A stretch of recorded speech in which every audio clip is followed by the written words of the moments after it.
We are Brightside Theater.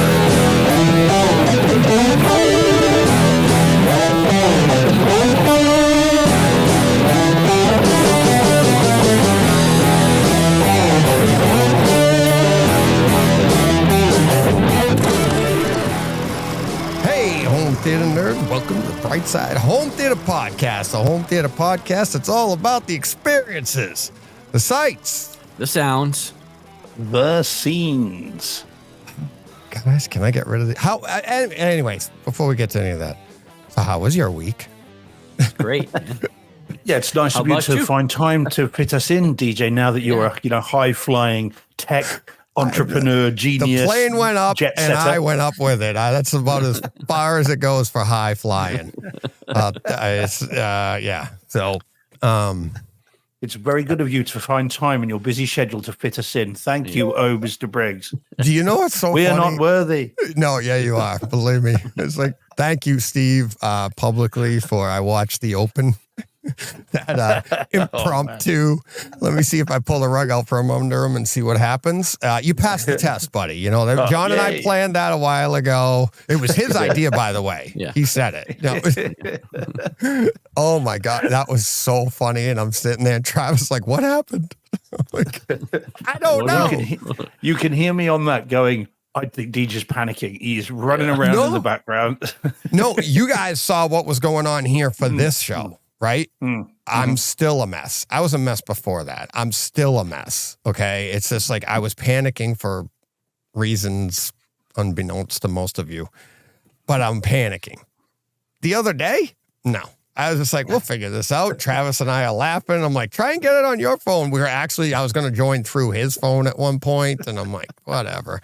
I'm like, because it's like, you got to let it happen. And I know the listeners are great and they know like I'm an idiot. So they just lean into it. But it was great. You and I were chatting for a while, Steve. And next thing you know, let's go live. Yeah. Well, you can see the slight panic in my face as I realized that you've frozen in a rather compromising kind of facial expression. That was my favorite part was like you were frozen too, but you weren't frozen. You were just like, yeah. Okay, what are we doing? Yeah, you're right. It's so funny. You're like, it was so great. But Jen told me when I got back, she was like, he did awesome. And I was like, all right, cool. Thank you. I'll let you have the show back, Joe Dees, just because it's you. You can have it. I'm just going to have a drink over here. Loving the new background, by the way. I'm just disappointed that John doesn't have the the white bands and the ginger hair that we were expecting. So we didn't even. Great job, Steve. We practiced this one and the segue and rehearsal and everything. We didn't. It's like smooth. But check it out. This goes to the front of the show. If you'd like to read that, I can zoom in on it if you'd like. I can see it. No, I can read it. Read it. So DJ, enclosed is the final version of the Fifth Element Brightside poster. My graphics guy really cleaned it up. I hope it inspires Steve to give it another shot. It won't. But I do realize hell hasn't frozen over quite yet. There we go.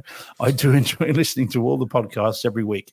I've gotten a lot of enjoyment out of your recommendations. I'm thrilled you've brought back a focus to listener comments, as I enjoy those as well. My brother is starting to promote his movie and in planning stages for the next one. As soon as he gets a release date, he and I will come on Takeover Tuesday. He's very much looking forward to it. I'll send you the digital file as soon as I know you have received the physical. As always, physical is better. Nice. Yeah. The poster has deep blacks and really pops. I wish you luck. It must be, mustn't it? Yeah. On your theater home build. Best of luck. Just push play. WV Brew, rather than say the name, Deej. Yeah, it's okay. He knows. Yeah, and it says, P.S. I like the Coneheads version too. That's what it says. And his autograph. Yeah. So that was pretty cool. Yeah, nice. So thank you, John. He emails me as John. We've talked about him in the past. So, thank you very much. I came home to this on Sunday. It was all packed up. So I happened to have frames of, I bought a couple of these frames that you just open the top and slide them in. Mm-hmm. And I hadn't used them yet, so he gave me a good excuse to do that. So that was the first time that went up. But he also sent 2 others that, boys, I have the receipt right here. It is on its way to you guys. Oh. You're getting your Cool. copies. So, Awesome. Steve will hang it proudly. well, somebody will hang it for Steve. Well, but yes, well, he that's will true. look That's at true. it proudly. No, well, the only problem is, guys, if I have to watch The Fifth Element again, I'll hang myself. Sorry. Oh. Wow. Way to bring the show down. Sorry, with a sorry. suicide. That's how much it means to me. Yeah.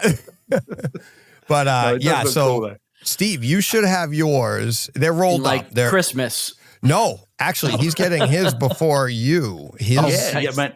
Yeah, 'cause Hey, remember last yeah, time by I got Friday. this before you did. You yeah, did. You're right. Yeah, hours. But John's, yours should be there in 10. I literally mailed them out today, 10 to 12 days or something. But wow. Steve said it will be there by Friday because the cheapest way for you, John, was U.S. Postal. And the cheapest way for Steve was UPS again. There was no postal to get it over there. So I ended up, it wasn't as expensive as last time. It was literally half the price of last time, which is still pretty Still not expensive. Yeah. I know. Yeah, wow. So, but it's worth it. It is definitely worth it to, thank John and get these to you guys. So, How many pens are in the parcel this time, Teach? you know what's so funny? I've been running around with my head cut off. I didn't put anything else in there. I should have. But it's, I even meant to put a copy of this in there for you guys, and I forgot that too. I was gonna copy it and send it to you, but I was like, after I hit send, I was like driving home, like, oh, you stupid ass.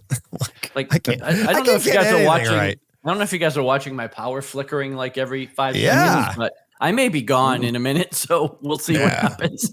I don't know what's All right. happening, but we've had brownout. I mean, it's still hot as blazes here, so Yeah. I don't know. My generator will kick in, but I don't know about the internet, so fingers crossed. Yeah, oh, man. So how do you guys want to do this? Do you want to hear about some of my experience? Or Yeah, do that's you what wanna everybody's get- That's what everybody's tuning in for. Well, so I'm Yeah. big So, crowd today. Expectations. yeah, everybody wants to hear about CEDIA, so do that first. Well, the show's going to be, in my experiences this week, are going to be the top 5 experiences of CEDIA. All right, with a bonus one at the end. So that's what I was going to do. But if you guys want to, I'll go over like basically what it was like coming into CEDIA and just my first. Really, it was obviously my first experience. But first and foremost, before I get to everything, I got to thank the listeners because like everywhere I went, people are coming up to me and like CEOs of companies I've never met, but I know they're they're PR people or something, right? Oh yeah, that was a great podcast you did with such and such, and I love the way you talk. And the listener was saying this, and you were saying, and I'm like, what? Like, you guys are listening? Uh-oh. But they, and it's because of the listener engagement. And I wanted to get Brett on here because he was telling some stories to people and he's like, this is what works, the podcasting and stuff. And he's like, he gets such engagement. And he was also talking about Todd and AV Nirvana and other, influencers. But I'm nothing. We're nothing if they're not talking as well. If the listeners aren't talking about us, I walk around there just like nobody but wherever I went, I'd be like, oh, hey, talk to somebody. Be like, oh yeah, DJ, I've heard your name. I've never, like they hadn't seen my face or something, but they'd heard my name or something like that. And it was like, I was like, are you kidding me? And it's literally all because of the listeners, because they don't want to just hear me. They want to know that it's interactive. They want to know the listeners are listening. And you guys are. So thank you very much because I felt like a king. It was pretty cool. So let me see what I can pull up here. This could end up going like, like your friend comes home from vacation and pulls up the slideshow. So here we are at the airport. Jen's packing. She's getting our tickets ready. And there I am on the plane. let's see. Now, of course, watching some Maverick. Had to. Doing all that. There's lovely Gotham, as we said before. We talked about Jen using her trusty pen. See that? Nice. All right. There's that quantum dot that we had talked about before. That's in front of the. There's a little lag. I'm looking here, but not at you guys, so I should look at that screen because I look up and it just changed. But yeah, that we can talk about later if it comes up. SVS subs. They're rack. This was all the first day when I walked in.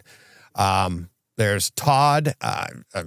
Before I even, if for people that hadn't heard the live or hadn't seen my tweets, before I even walked in, we left, got up at 4:30 in the morning, flew out there, landed at like 2 o'clock their time, or it was 12:30 their time. We didn't get to the hotel till about 2:30. I step out of the hotel. I literally only had about 100 yards to walk, and I'd taken 3 steps, and I walked like right towards Todd. And I was like, and he ducked into a restaurant, and he didn't see me, and he ducks into a restaurant. Well, so he says. Yeah. No. Actually, yeah, exactly. I walk in the restaurant and he didn't run and hide. I came up behind him and I said, I grabbed him on the shoulders and I was like, what do I got to do to get some AV Nirvana swag around here? And he turns around with this look on his face and he's like, oh my God. And he was like, and we just like immediately like shook hands and hugged and we're like, this is awesome. And then we like, oh my God. And we were chatting for about 10 minutes. And he goes, I just got to get something to eat. I go, well, if you don't mind, I'll get something to eat with you. And we just sat down and ate. And I was like, I didn't even get to see it. He's like, what do you think? I go, haven't been in yet. You're the first person I saw. So that was really cool. And honestly, he works so hard and he's always on the go, like all of these guys. I was lucky to get to see him. Jen never got to meet him. And he was like, he was one of the people I really wanted Jen to meet. Jen met everybody else and never got to meet him because he's always moving, always on the go. So here's a demonstration over at Stewart. They have your matte white screen, your Phantom ALR screen. And that's basically a gray screen, but it's showing you how it can increase your black levels in an ambient lit room. You can see the detail and stuff there. And there's the screen right there on the far, the screen that I was talking about. It's on the far right. And it's that charcoal color. So imagine having that on your wall and then thinking you're going to get a good image. You're like, I'd be really annoyed with all the different colors across it, though. I'd want at least one color. It would drive me crazy. It looks like I'm setting my black levels. Yeah, exactly. It looks like a Spears and Munsell disc. The variable aspect ratio. Now you got variable contrast ratios. Yeah. That's funny. Kaleidoscape. And that's, I mean, looking at that rack is just, look at that. And I was talking with Joe yesterday, and I made the mistake thinking that they already had, if you see here, it's like, that's the 8 terabyte SSD terabyte. I was hoping that was the black one, and he's right. They don't even make the black C drive yet, the Strato C. So, but I just love how that looks right there, that black. It looks so cool. Kind of black. Yeah, it's so nice. I hope you were very careful, though, Deej, when you went back to the hotel room and saw Jen and said you'd been admiring someone's rack. Yeah, because I suspect that could have caused all kinds of issues. Yeah, I appreciate that, Steve. Always bringing up the obvious and sensitive. Oh, geez. All right. Onward and upward. Actually, let the record show it's not just me. Nice rack. Yeah, I know, but that's in the chat. Okay. All right. This one here, that's Larry from SVS. And this is another one of those cases where I walked up and I was like, hey, and I'm like, the door was closed. And, they shuffle people into these demos and like, go ahead, go in and sit down. And then Nick saw me across the way from their thing and he's like, get in there, DJ. I was like, okay, all right, sorry. So I go in, I sit down in the back corner, as you can see where I'm sitting here. And Larry's in the middle of doing his demo and he looks over and I was like, I was there for one reason. I was there for the Teenage Mutant Ninja Turtles demo that he had talked about on the show and how he demonstrated it. And he's doing some concerts for these young kids in the front here. And I say kids, they're probably in their 20s or something. And then he saw me, he wakes his way over to his DVD, his Blu-rays, and he slipped it in. The next one up was the Turtles. And I was like, oh my God. If he didn't do that specifically for me, I don't care. I'm thinking he did, because it was awesome. It was, they went down to, like I said in the live stream, 15, 13 hertz. And the place shook. And you can see, like, right behind Larry's legs there, that's one of the 16 Ultras, okay? And you see that banner right behind Larry? It's like those things just go on both sides. There's one on each side, and they just, when the bass gets going, those shake, the walls vibrate. It's awesome. It's a great, like, vibration experience. I mean, really nice bass in there. And like I said in the live stream, no excuse, John. They don't even have a roof. So you just got to get 16s at the front of your house, and I guess blow Lydia right out the front window. Yep. I guess that's what has to happen. Oh, it really was amazing. Not to mention the sound around you too. And like how it, like, I mean, even without overheads, and they had them high on the side, you got a really good experience in there. This is the behind the rack of at the Gramani room, and this is how everything is connected just through Ethernet.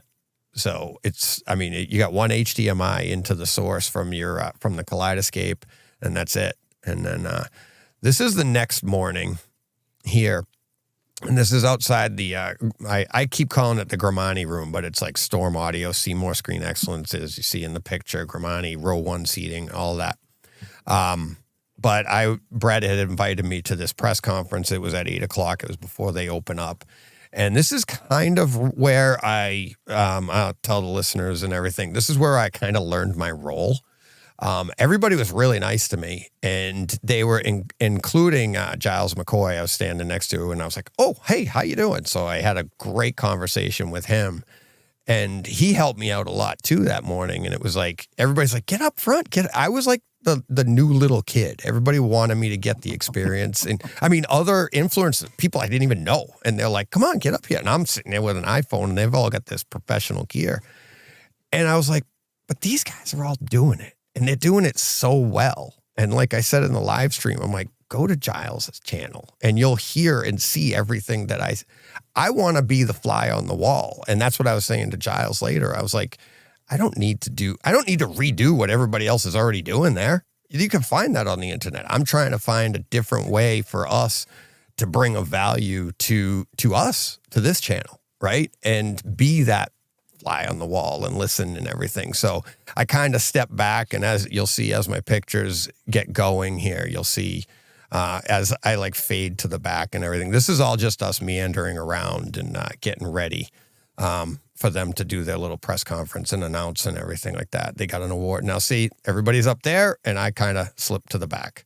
I made a video out of that, but there's really not much there. But, you know, I kind of leaned in on a few. But yeah, everybody was really cool. It's amazing what you can do with an iPhone and zoom in. It's pretty cool. So that was that. Then we get inside, and this is where I got is this my first demo? I think I saw it the day before too when I was there. But yeah, we did the demo inside the room. This is the Gramani room, and it's really, really an amazing room. There's over $500,000 in equipment in this room, and it's just, I mean, there's Travis over there. He's filming a ton of stuff for this. All their speakers, all the Gramani speakers are behind that panel there. It's all, and their sound treatments. You can see they have their playlist ready to go. Of course, nothing would be complete if you didn't have a Maverick clip. And it looked amazing. This is a 186-inch screen, and it's just stunning, absolutely stunning. And it's so bright, so good looking. I just thought, I was like, wow, at that size. But of course, you've got a, $100,000 Barco and a Mad VR in line, and it looked fantastic. The sound, absolutely amazing. I tried to get some pictures. You really can't see. I think they come up later as we scroll through. I tried to get some pictures of the placement because it's funny. I the day before this, I happened to be there, and Anthony Cremani was walking around, and Brett introduced me, and I chatted with him for like, I don't know, 5 or 10 minutes. Great guy. And Brett's like, he's, going to come on the show. And Brett's like, when you get him on, that's a marathon because that guy can talk. And I'm like, okay, cool. But I wish I had a chance to ask him about like the overheads and stuff, but I hadn't really noticed it at the time. And then as I went through different rooms, I started to see the placement of Atmos speakers and stuff. And it was funny that Mike asked that question in the live stream because Gramani had said stuff in the past where he likes them all in a row. And that was the way Dolby liked them placed. Okay. So it was like wherever your, say, right front channel is, you would go right down the room in a line, like, boom, that's where you want your overhead. So whether you have 2 or 3 or whatever. But then in this room, he actually had them, the front, they were running 6 overheads, and the front, let's just say to the right side, the front right would be in front of you at like, whatever, 45 degrees. The other one, the middle one was like right to the side of you, but closer to the wall and pointed at you. And then the rear was, so it kind of made like a little bit of a V like this, like front center. Yeah, let me do it on the camera. Center channel. And then you go to, right channel. Let's go to this side. Right channel. And then right overhead, middle overhead, and then right overhead again, or right rear overhead. So it went down like that. And I was like, okay. Then I went into other rooms. Other people had them placed a little bit differently. And that's what got me to thinking, like, I think everybody has an idea and there's a ballpark on where they can be. But for us, where we're not in, like, they literally built this room for this, right? And we'll get to the Trinov room too. But they can they designed this stuff to put it exactly where they want to put everything. We don't have that luxury. Like a 2x4 is going to be there, or we've got to move things in a certain way. Or maybe the room's too small. And the experiences you're getting in these rooms are amazing, but they're all like set up differently. So I think we get too caught up in the minutia and we're too overwhelmed with the fact that we're like, am I doing this right? Too much of the FOMO, like fear of missing out or fear of doing it wrong or whatever. And it's like, just enjoy it, because I'm telling you, I've said to both of these guys off there, we are not far off. And I said it in the live show too, but we are not far off from these rooms. And to be honest, and I said it with Joe yesterday or in today's Takeover Tuesday, the money goes to the size. That's a 186-inch screen. That screen alone, that screen was $68,000. So it's a lot to get these things that big and that kind of a quality, right? So let's see what else we got. More of these. I don't know. I take pictures of Maverick. Sue me. Back row. I sat in those seats. Those were the seats that Joe, if you listen to today's Takeover Tuesday, Joe and his wife sat in those seats with me for the final demo on Saturday that I did. My wife actually sat in the seat. You can see the row in front here, the leather seats. My wife sat in one of those, the exact same seat I had sat in my first demo in there. And it was off to the side. You were the last on the end. But the way it's balanced, and like I said to Joe, we were in the back, nothing was overpowering. Like you'd think you'd be drowned out because you were close to the wall. Nope. It was really good. Yeah, she really enjoyed it too. These are more pictures of them hanging out. They're about to get an award here from, I believe it's, let's see, who's this? AVS Forum. So they're about to get the award from AVS Forum. Let's see, move on to the next one. And there they are accepting the award. All right. And this is the partners that were in that room: Seymour Screen Excellence, Gramani Systems, Storm Audio, Row 1. Let's see, and we'll get more of that. Two handsome devils just hanging out. And this thing here, I don't know, John, did you see any of my stuff on this? Did I mention on this to you? No. Yeah. This is a garage. This is for your garage. Oh, yeah. that whole thing goes. See the roof on it? That goes down, and the top of it is looks like concrete. So that sets so your car goes into the basement, and then you can park your car on top of it in your regular garage. And I was like, oh wow. Yeah. I was like, the last time I saw something like that, I thought Ben Affleck was standing next to it as Batman or Bruce Wayne or something, you know? I'm like, I've never seen one in real life. James Bond or Batman. Yeah, exactly. Exactly. And I thought it was cool that instead of like on their little display, I didn't take a picture of it, but they have a little display case over there with a model in it. And that had a Lamborghini. But, you know, for real, you want to put a really nice car like a Corvette, you know, nobody would put a Tesla in there. All righty. Toyota Corolla. Corolla. Yeah, exactly. So this is the JVC room. I'll have in there frame adapt HDR Generation 2, which is coming out in November. That was a really good room. Here we are. This is the Trinov room. And this room here, the claim to fame. I mean, this room was designed and built in Italy, packed up and shipped around. It's been packed and unpacked 16 times, and they know exactly where everything goes. And it was an amazing. These were the top two experiences in the entire on the floor. Was this one in the Grimani room? So, and then they have, I forget the size of their screen. They had widescreen. But they had it was awesome, absolutely awesome. And their wave.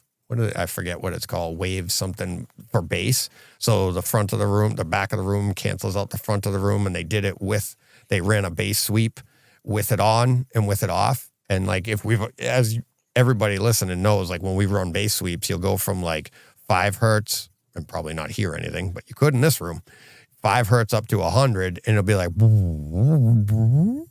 you know, and you get different responses at different frequencies. They did the bass sweep that way, and you were like, okay, with it off, sounded great. I loved the bass. And then they're like, and here it is with it on. And it was just 100% consistent for everybody in the room, no matter where you sat. And it just went super smooth. It was awesome. Awesome.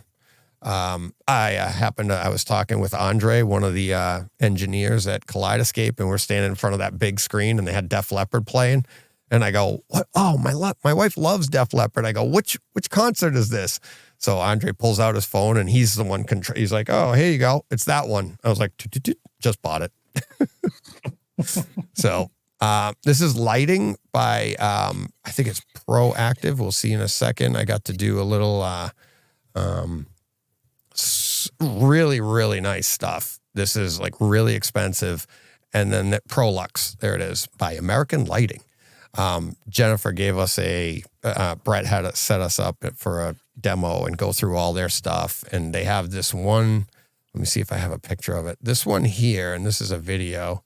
And let me see if I can play the video. So this one, see that?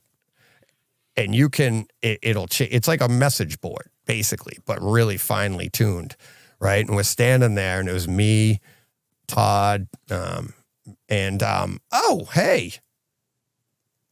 Look who's here. Were you listening? Yeah, of course I've been listening to you.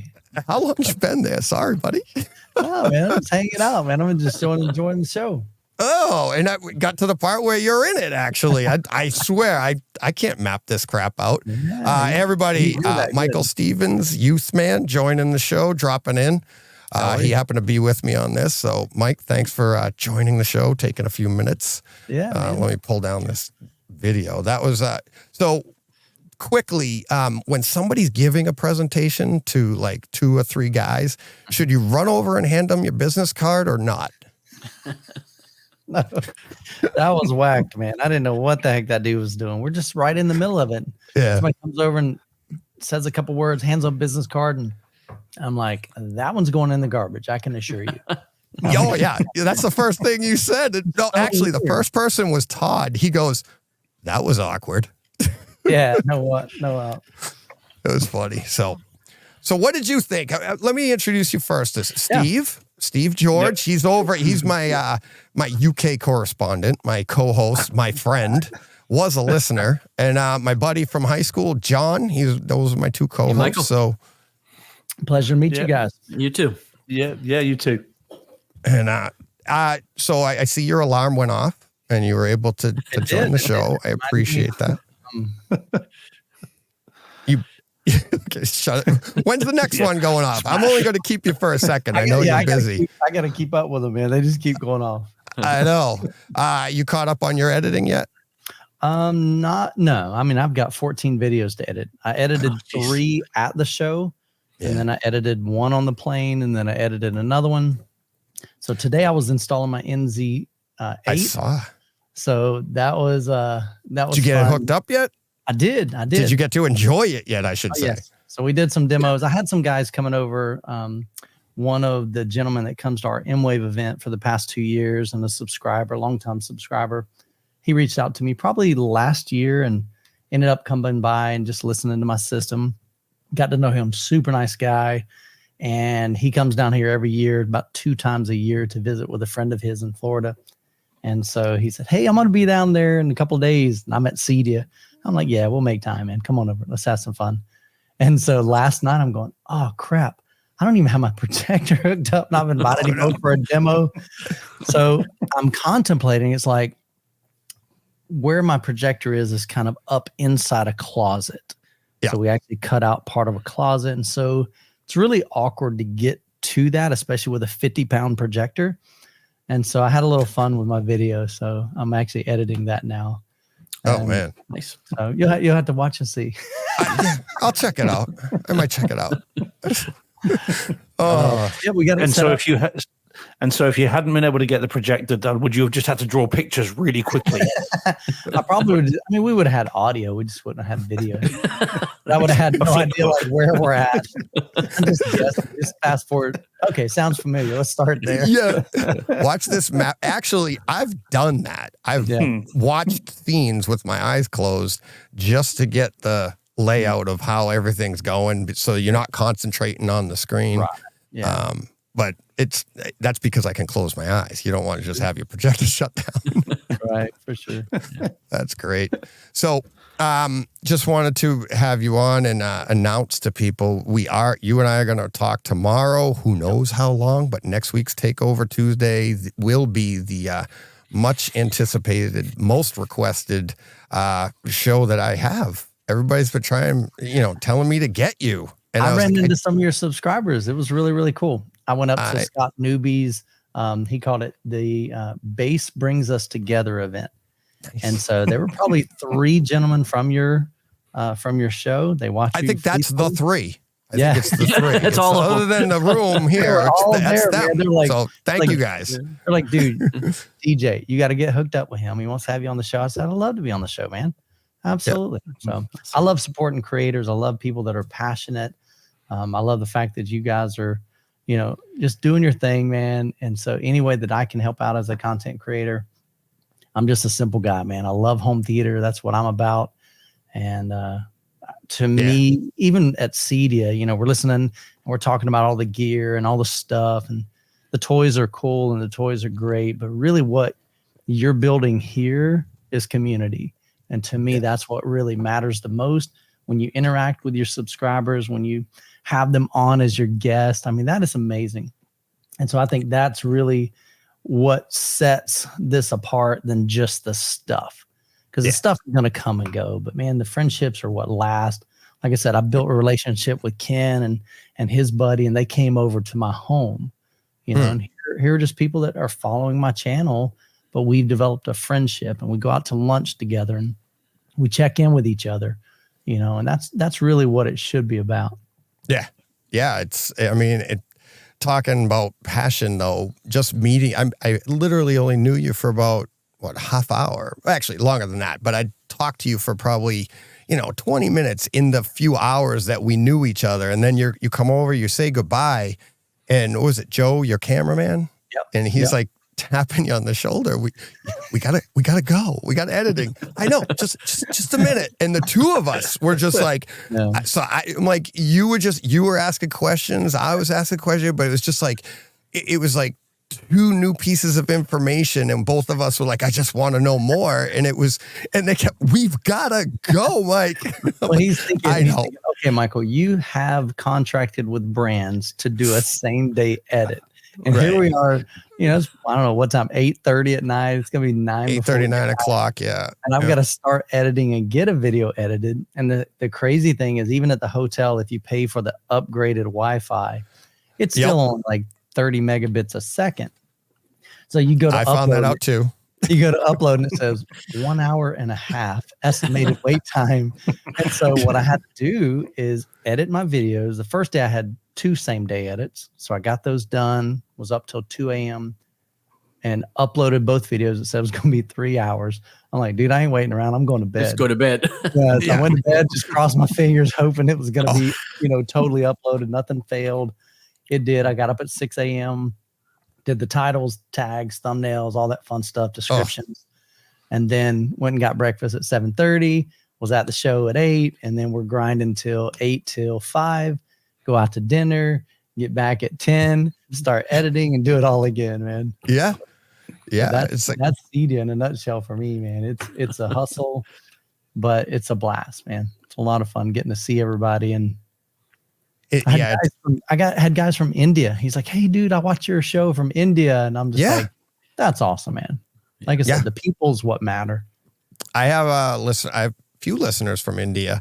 PK has been on my show from India. That was a fun one to organize time-wise, right? Sure. And then, like I told you, we're going to do the 24-hour podcast, home theater podcast, and it'll be great having people around the world in different time zones to be able to come over here and be like, all right, it's 1 a.m. here or whatever. But and Steve's 5 hours behind it. What is it over there right now, Steve? In the future, it's 20 to 11 at night here. Yeah. So I'm always in the future.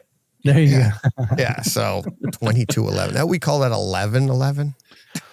Yeah, you'd call it 10:40, I suppose. Yeah, 20 to 11. Yeah, 22. Okay, not 23. See, I can't even get that right. Yes, it's. But Michael, thank you very much. I don't want to keep you too long. I look forward to it, fellas. Just want to stop in and say hi. Yeah, it's great to meet you. That was awesome. Man. Yeah, nice talk to meet you, Mike. Yeah, thank you. We'll chat tomorrow. We'll try to keep it short. Yeah. You don't know DJ that well yet. You will. Michael, the best advice I think I can give you is bring a sleeping bag. It'll You're be a long one to one. talk. But that's all right. All right. Well, we'll touch base tomorrow then. All right. Thanks, Thank you. Michael. All the best. Later, buddy. Cheers, Mike. Bye. All the best.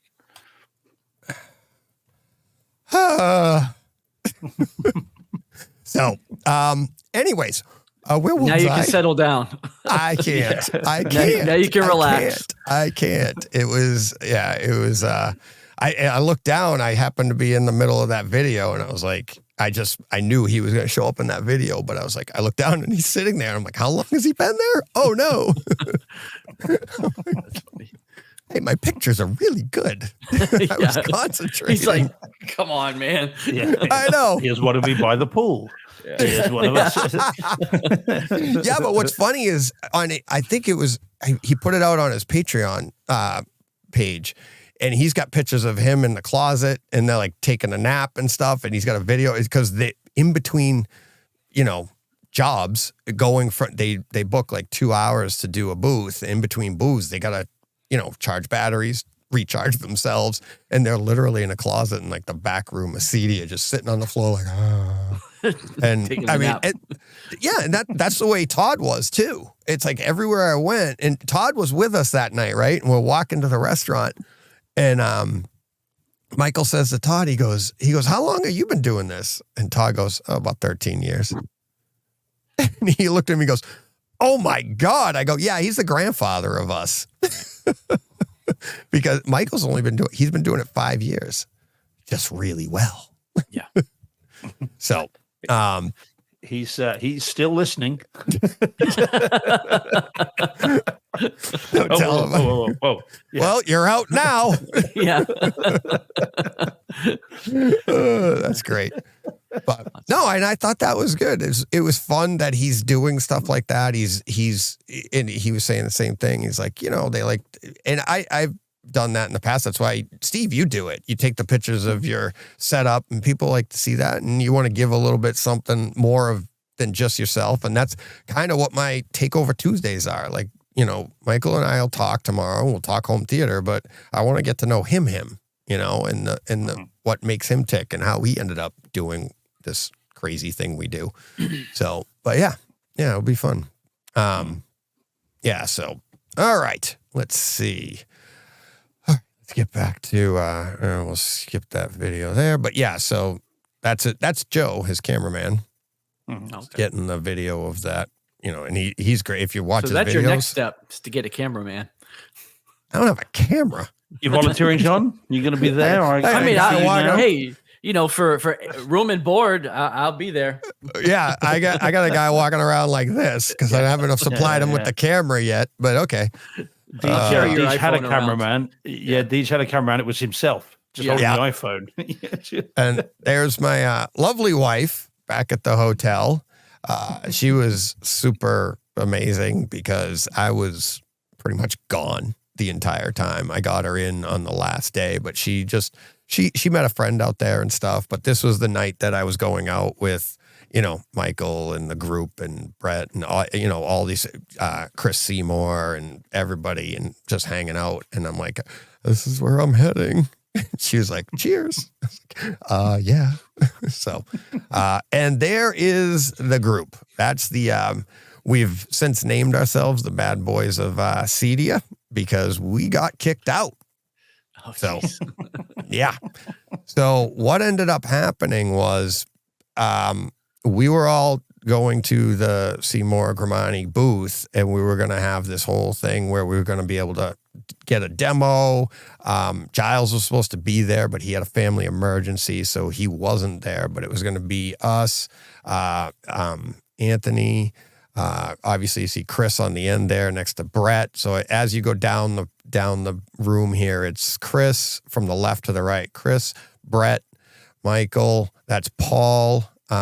He's a great guy. He's kind of like what Brett does. He's PR, and I mean, awesome guy. I knew him for I just met him this weekend, right? And it's like everywhere I went, I was wearing this. So everybody recognized me. Plus you got your name badge on. But the last day, I'm just in a t-shirt and I got my hat. And he goes, I don't recognize the outfit, but I know the face. How you doing, DJ? And I'm like, hey, thank you very much. You recognize me. So these things work because they'll see you over and over and be like, look at that donkey. I know him. I think that is next to me. That's the idiot in the middle. Can't believe he's even in this picture. Next to me, that big guy that looks like a linebacker. I think his name was Ike. Then it's Joe, Travis, and I can't remember what's that guy's name on the end there. Todd. Candyman.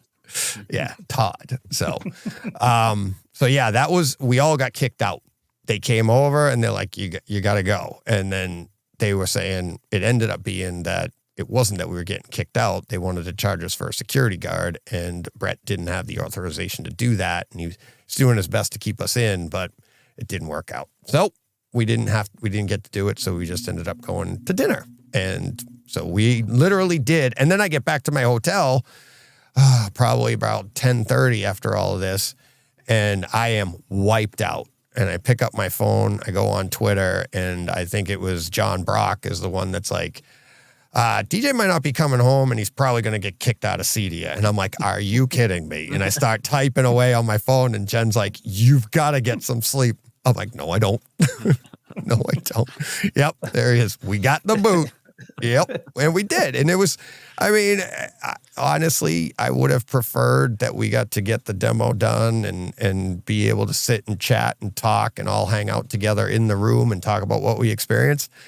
But that's, we can do that again. But now we get a better story. We got kicked out. So, hey, #brightside. Are you saying, Deej, that there was a risk there that I was going to get a call to say that you'd all been arrested and I needed to provide international legal advice?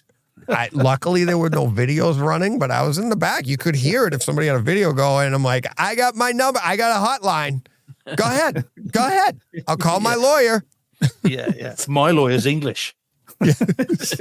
Hasn't got a clue about the American system, but he sounds posh. Yeah, he'll BS his way through. That's what this show's about. That's what Brightside, BSHT, doesn't matter. It's all the same initials. So, all right, let's get to. All right, we got some more of these. Some reason Todd didn't want to lay across the table, so but we were going to With do an apple that. in his mouth. Yeah, well, no, we weren't going to do that to him. Wow, you guys are on What fire have you been today. watching? I know.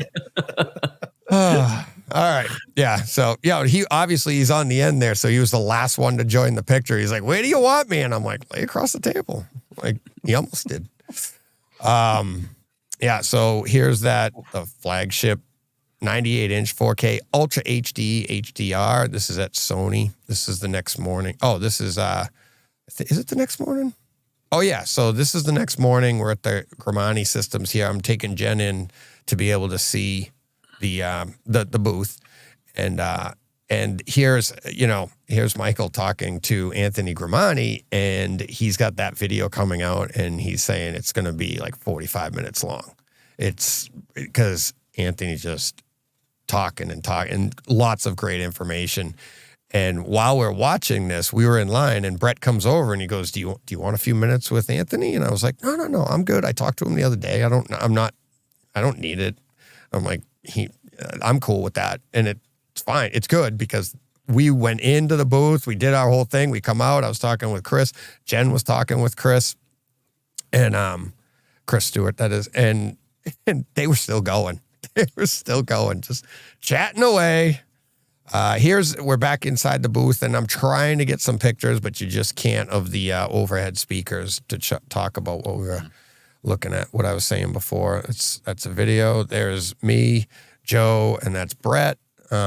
Pretty cool picture because Joe noticed that yesterday. I think he said it in the podcast, but we each have the different badges. So, Brett's, conference for Joe, editorial press, and then the other one, where'd it go?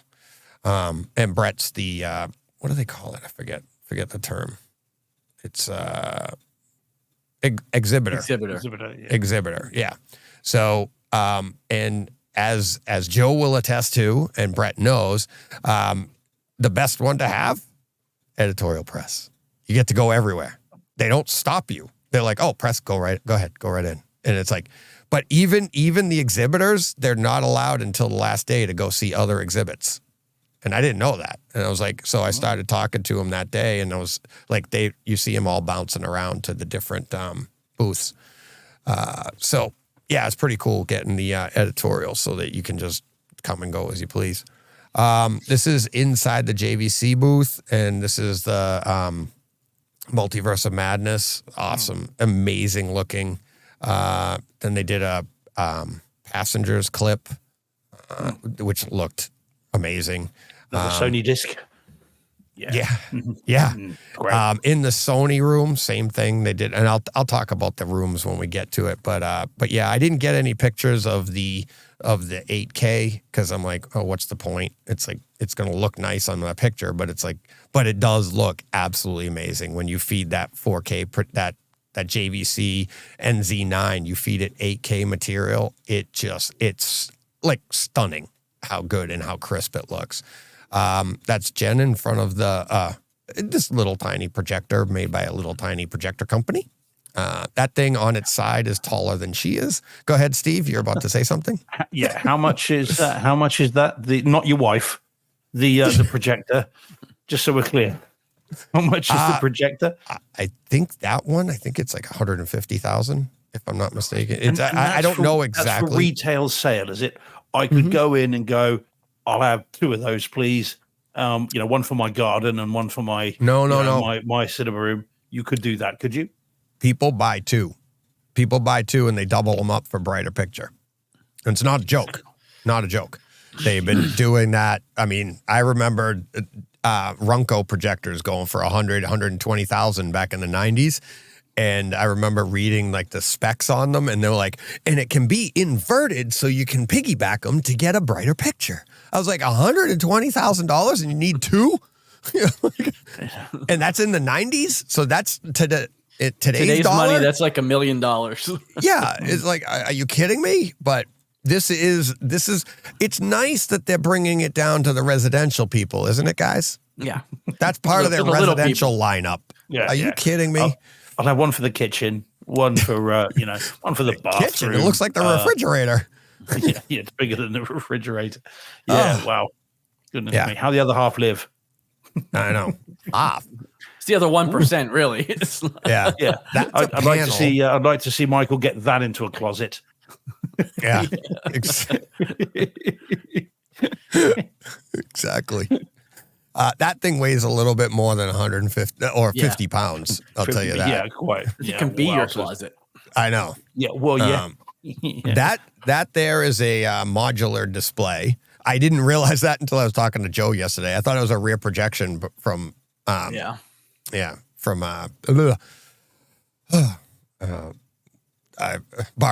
See my head. But yeah, so and it looked awesome to me. I didn't see any bezels, but I guess if you get your face right up to it, you can actually see the bezels or something like that. And like Joe was saying, it's because they were upset because the walls weren't stable enough to actually keep it tight. But I honestly, I'm not kidding. Listen to the show. From Takeover Tuesday today, I thought it was a rear projection. That's your house. Yep, that's my house. My little dog there. He's sad because we've been gone for a few days. And then Jen and I headed out to the Rockies, Colorado Rockies. Nice. Yep, Dumb and Dumber headed west. So we got some pictures of that. I'll just scroll through quickly. That's what we did, but I kind of did owe that to Jen. And where we were going, as I tweeted out, she said the Overlook Hotel. The Overlook Hotel. It's called the Stanley.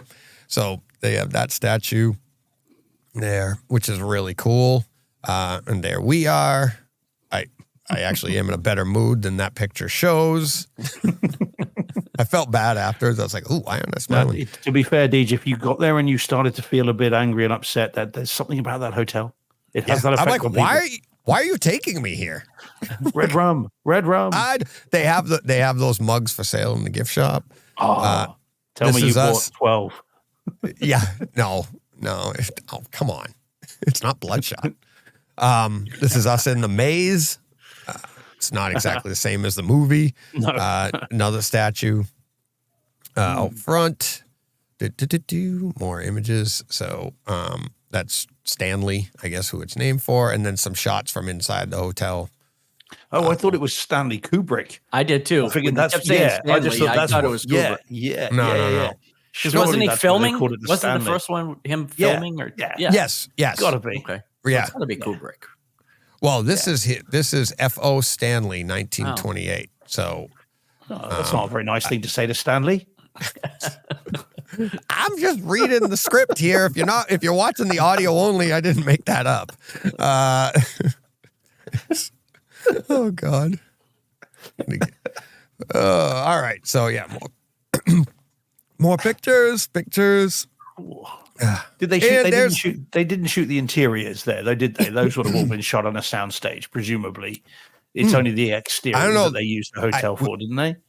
No, I think they shot a lot there because they were there for 5 months. We didn't do a tour, but I overheard the tours as we were walking through, and they were there for 5 months. So I'm not really, I can't speak to that 100%, but I don't think you'd be there for 5 months just shooting some exterior shots. No. Unless you went out early and waited for a snowstorm. Stanley Kubrick is very exacting. Yeah. Here's our rental. Lovely, beautiful Acura RLX. I keep the plate off. With a bullet hole in the windshield. Oh, nice. That would be illegal in the UK. Hole. It's not a big thing here either. But yeah. So, and then this is thanks to I put this one in because of Brett and how I happen to be. Oh man, we're not even close to done. I happen to be. See, you can see on his thing there. It's got his logo here, Market Maker. That's his company, and he gives these out to people. And it's one USB in, and it's got all the different 3 different connections on the end of it. And we were laughing because I was handing out my pens. He has pens. He has these things, and we're all handing them out at dinner that night. Or the two of us, I handed them out to everybody. And here I am telling everybody, did you get any good swag? And then everybody at the table is like grabbing stuff off the table for the swag. It's really funny.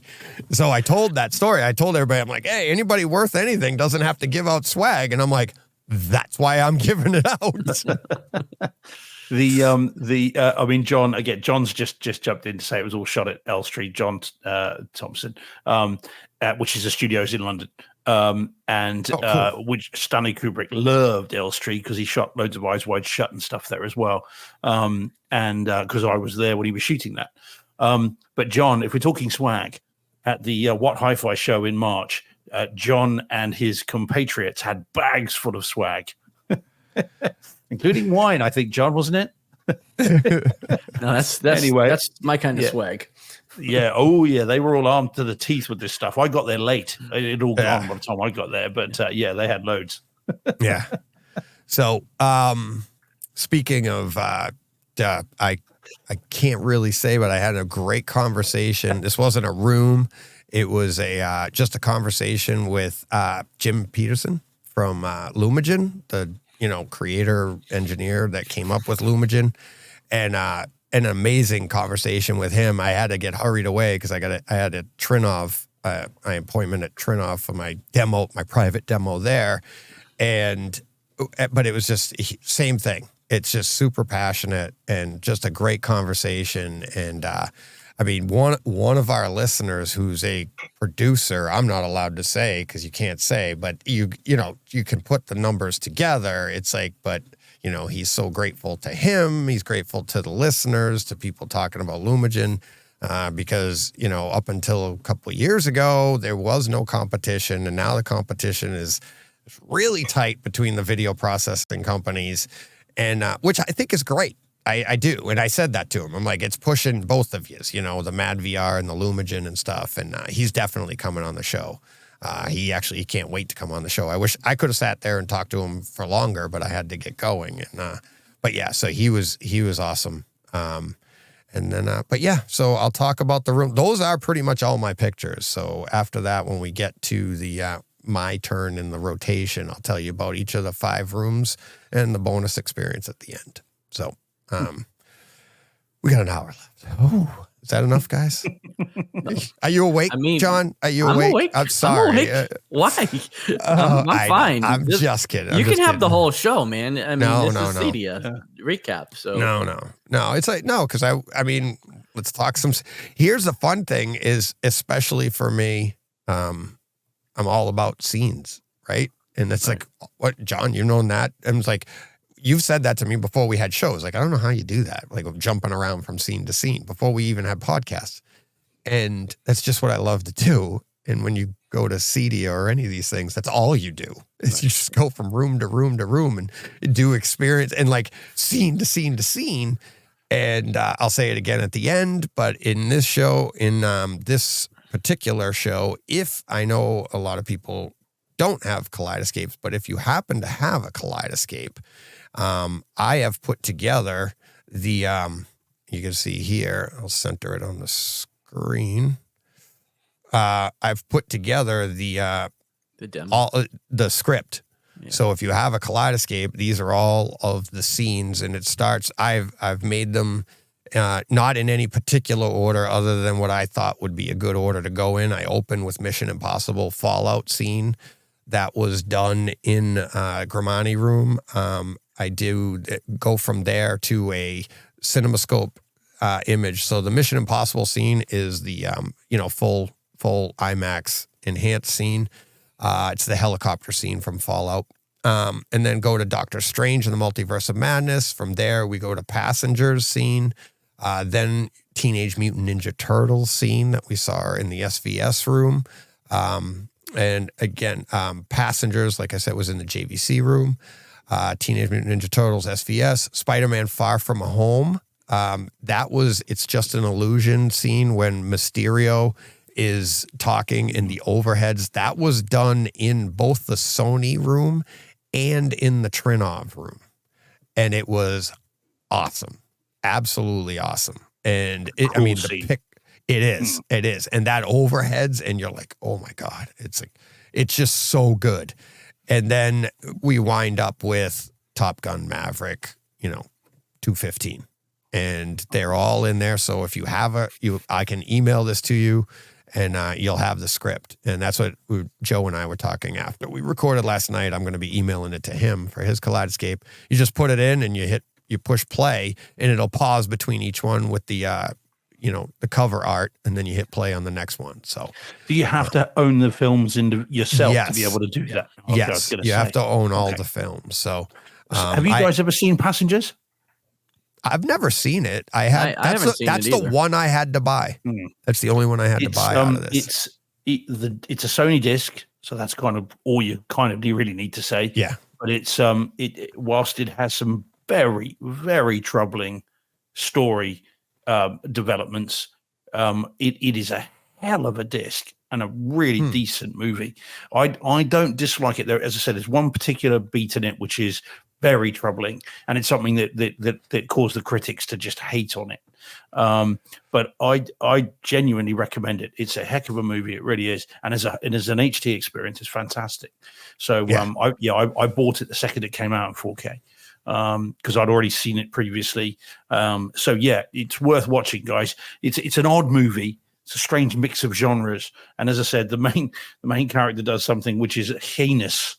But it's I mean, it just something that just will make you go, what the hell? And as I said, very few critics could get beyond it, and so hated it because of this.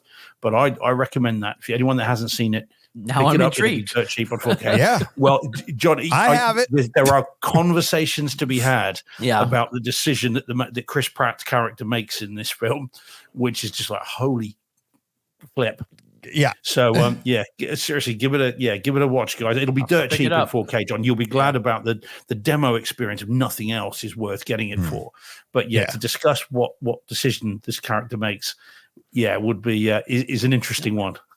It's saved on my to buy eventually list. So I'll see how I'm much sure it can't be much more than about $10-12 now. It can't be. Because it's because of the critical reaction to it. It's just dirt cheap everywhere. How much was it on Kaleidoscape, Deej? I honestly don't remember. I was just like, buy. He just hits buy on everything. I just had to buy it. I don't know. It could have been cheap. I could check my emails. I don't remember. Well, like I said, I do recommend it. It's a movie that is, I think, unfairly maligned once you get beyond this decision it's made. It's actually two decent actors, obviously Chris Pratt, Jennifer Lawrence, and it's mainly the two of them, and then Michael Sheen is in there a little bit as well. Interestingly, playing a riff on the barman in The Shining. So it's got all kinds of things. Worth seeing. I'm I did not hear sure that if you'd want to part watch it with the other half. Yeah. I don't know if you'd want to watch it with the other half, because the other half will be like, that guy's an absolute a-hole. So. I'll watch it alone. Kind of. But it's the scene was really good. It's especially in the picture on it, that, like I said, that was the JVC room, and it was a stunning picture. The way it's the scene is the airlock scene, Chris Pratt, the airlock, ventilation, so you know what it is, and you've got the fire, you've got the the white light of it, and I think that's why they were using it for the white light around his helmet and stuff to show like the brilliance of that and everything. And then of course when he's in space, the black levels and stuff. So it was really, really good. So Jordan just says in the chat there, Passengers is a really good film. It looks stunning on 4K. I mean, I really like the movie. I can see how people would hate it though. So don't, I'm not necessarily recommending the movie to everybody, but the presentation is it's Sony. It's a byword for awesome. We got really cool. John. I thought this was worth mentioning in case he wasn't there earlier. He's like, loving your Fifth Element poster, DJ. We mentioned it at the top of the show. That was given to us by John Mensor and his brother. If you Google, I forget his brother's name. Go on IMDb and look up Mine 9, MINE 9, and that's his brother's movie. He's got another movie coming out. I featured Mine 9 on this show a couple of years ago, Steve, something like that, when I first met John. And it was what I love about John is when he's super passionate like we are, but he uses two names. I think he actually has three names in different correspondence on the show, which is so important when you're a starting out podcaster because you think you have more listeners than you do. It's just the same listener with all these different names. So it was really Three cool. separate reviews on And- Apple podcasts. And when I first started like Takeover Tuesdays and I was reading listener comments, I would be like, John says this, WV says this. It's like to try and boost the numbers because I'm like, the last thing you want to do is put it out to everybody that you're going to do a show and then be like, all right, everybody get your letter, your stuff in here. And then it's okay. Yeah, we're here to do Takeover Tuesday, but nobody else is.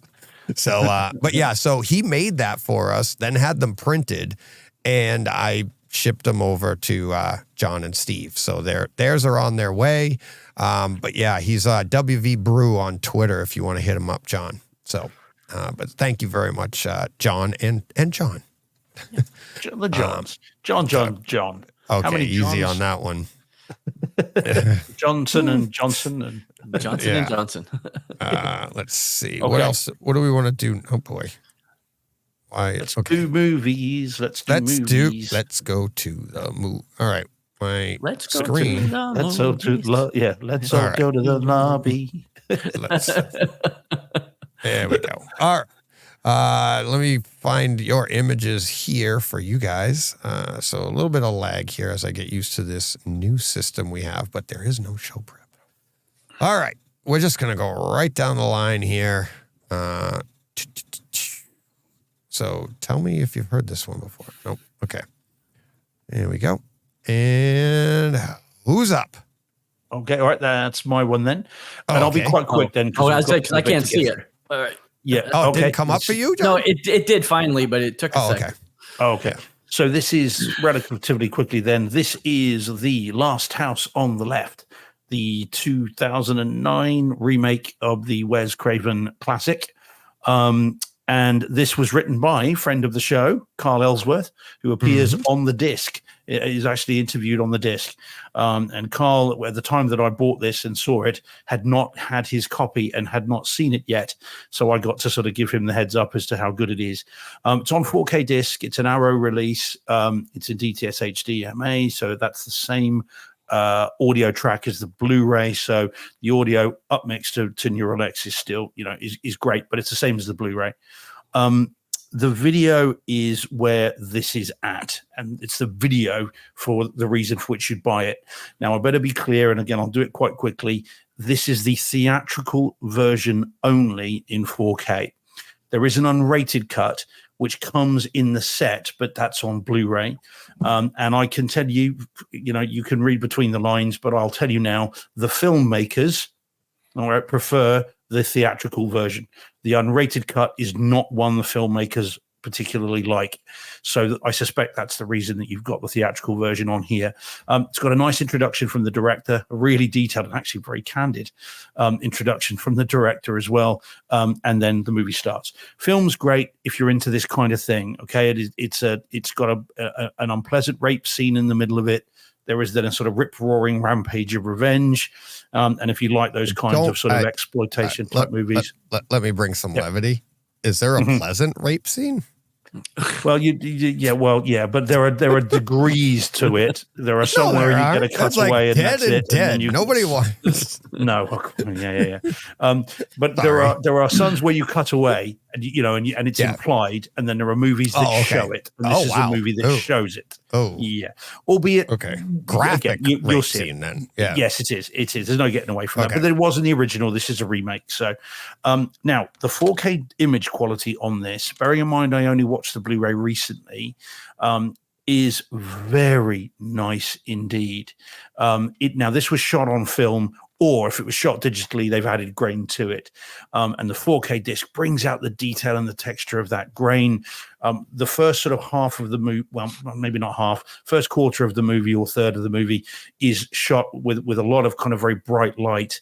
And that translates beautifully via HDR. It looks really, really good. And as you then move into the second part of the film, obviously things get literally and metaphorically darker, and the palette sort of drains a bit. But the HDR just makes it look amazing. So I was really, really impressed with this disc, as I told Carl. And it's really, really good. This is the version to own. I've had some conversations on Twitter about people saying, "Oh, it's not the unrated cut. I'm not going to bother with it." I think that's a mistake. Personally, if you really, really like the movie, if you want it to look as good or as best as it can, this is the set to get.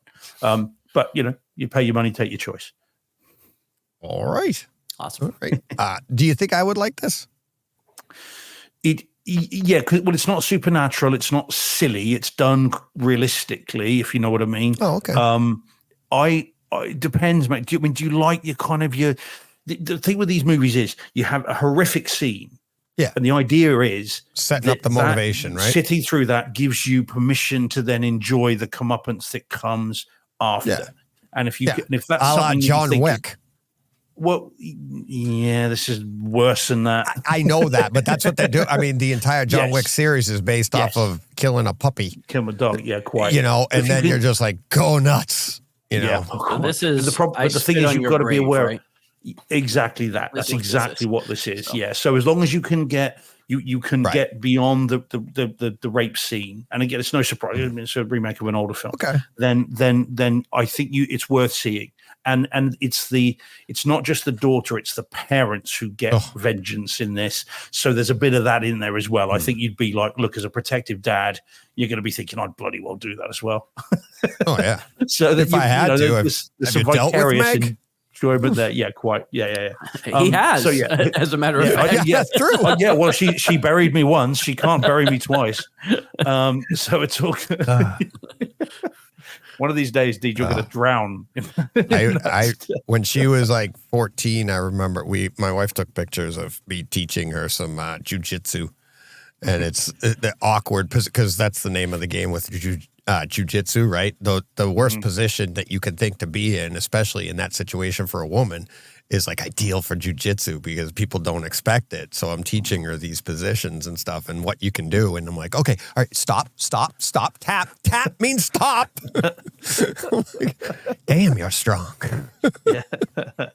So I do recommend this. I think it's worth seeing, worth picking up if you're a fan of these kinds of movies and this particular film. It's as good as it's ever been.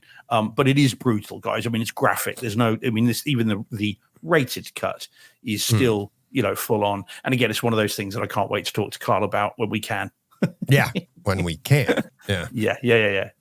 All right. So all right. Let's see.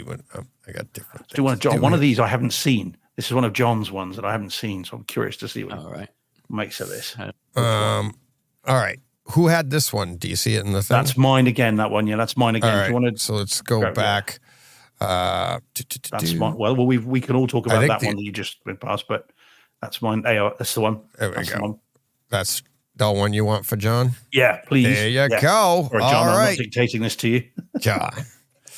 Okay. I don't know what it is. I can't see it. All right. Renfield. 3, 2, 1. Okay. Yeah. Renfield. So this was on Peacock. Was available in Dolby Vision 5.1 stereo. Most of mine this week are not so much about the home theater experience as just the movie experience themselves because they were all streamed. So take that for what it's worth. With Dolby Vision, this looked pretty good. Up mixed to Neural X, it sounded pretty good. But this movie was a blast. I really liked this movie. It's Nicolas Cage, Nicholas Hoult. It's got Awkwafina. This is Nick Cage, like at his highest Nick Cage. He's just chewing up the scenery as Dracula in this movie. I checked. If this was available in 4K, I would have had it already. I can't wait to watch this movie again. Steve, you will love it.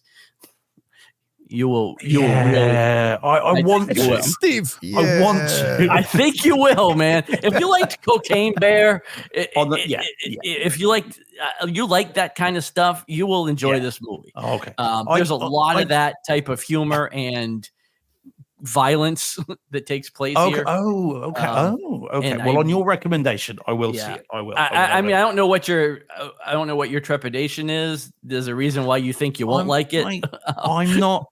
Nicolas Cage is someone who has done some amazing stuff, and The Rock and obviously Face Off and all that. And he's done some amazing work.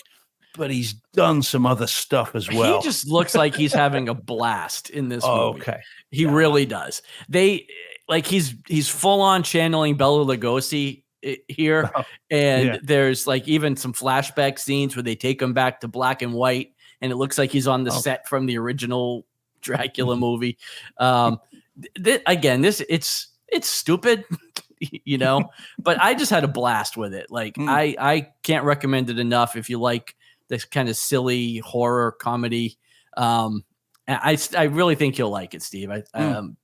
Give it a shot and let me know. It's only available so far on Blu-ray, which I almost bought, but there's a habit lately of 4Ks coming about 6 months later, and a la Cocaine Bear. So I'm going to hold out and I'm going to buy this in 4K because I think it'll be great. I think the disc, I don't know what studio puts this out, but I think it could be a good disc. It looked really good, super colorful. There, a lot of blood splatter. The reds are vibrant. There's blood everywhere. But yeah, it was good. I think check it out. Jordan Carpenter in the chat. I think he recommended this to me as well a while back. Yeah. There we go. As if by magic. Look at that. And he had recommended. Sorry, John, we lost you completely. There we go. He recommended to me a while back, and I had such trepidation because of one of the movies that you're going to talk about in a minute. And so but on the back of that recommendation and Jordan's, then I will, because one, I owe it to you, John, because you watch the stuff that I recommend, and two, I do like silly horror stuff. So I'll so we'll give it a go. So yeah, Jordan says in the chat, Renfield is an incredibly entertaining film, must see for Nick Cage. Shame it underperformed, but glad to see it's finding an audience through home release. So there we go. And then John in the chat says, don't watch the trailer, it's dreadful. It doesn't do anything for the film, which is really good. Yeah. So okay, all right. Well, okay, all right. That's it. I will do that this week. I should be able to get that from somewhere. Well, it's on Peacock here, so wherever you got Twisted Metal, you should get this that's true. Yeah, I'll be able to find it. I'll be able to locate it. I might just buy the Blu-ray, in fairness. I've got to pop back to a Blu-ray shop this week anyway to get Sleepy Hollow in 4K, so I'll grab it then. Oh, really? That's out everywhere here. It's completely sold out. It's hard to find over here. Yeah, Jordan again in the chat will say we're having some trouble getting it here. But hopefully later this week. Can't get it here either. So. Oh really? Oh, I see. Oh really? It's sold out everywhere. Oh, sold out. I thought you were saying it's out everywhere, like everyone could get it. No, it's sold out. Oh, everywhere. Sorry, I misunderstood. Yeah. I don't know what's happened. I don't think they expected the amount of interest.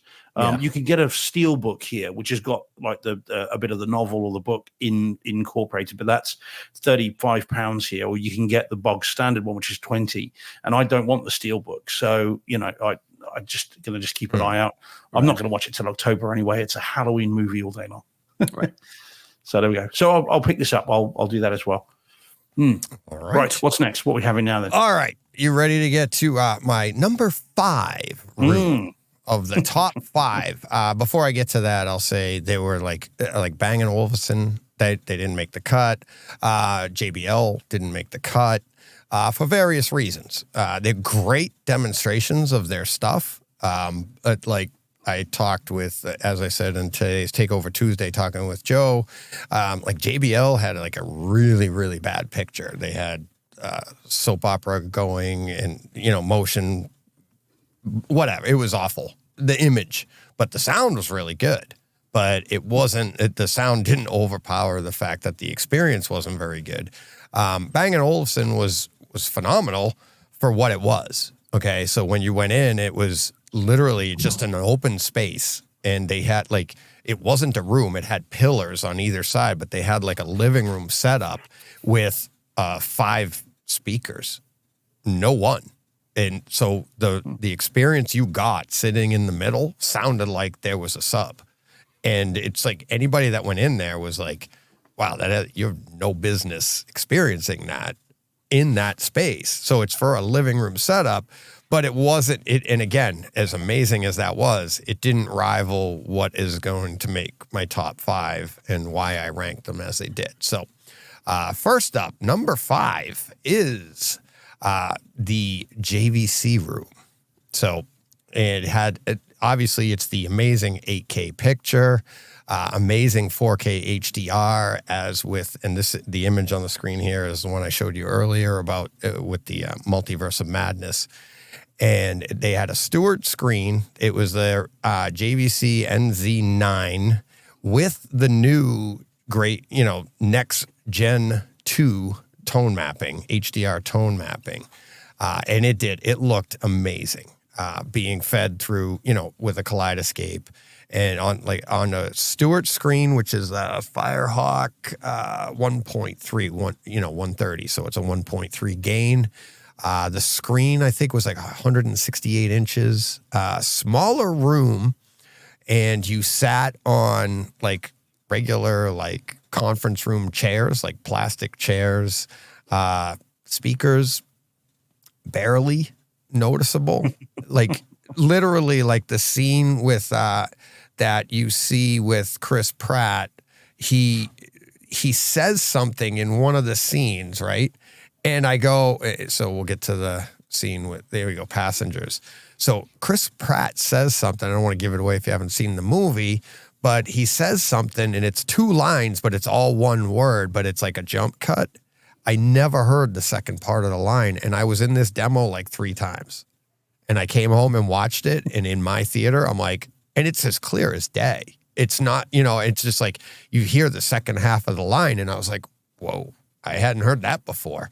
So they were clearly focusing on their picture, which is amazing. That's why they made the top 5. Like the JBL synthesis, those were amazing, but this, it truly was. I mean, the tone mapping that they're doing, it's like with this source, it's everything it's billed to be. It's as good as it's not as good, but as a video processor. But on this type of source, it probably is. Okay, the advantage of a video processor here would be once you step away from the kaleidoscope and you go to lesser stuff, that's going to help that even more. But this, it looked absolutely amazing.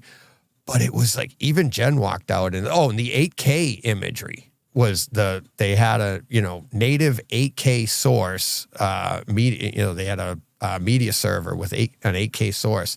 And you were just like, holy, you walked up to it and it looked like you were looking at the front of an OLED, but it's like a 168 inch screen or whatever. It was gigantic, but the pixel, you can't see anything. It just looked that crisp and that good. And obviously their black levels look amazing.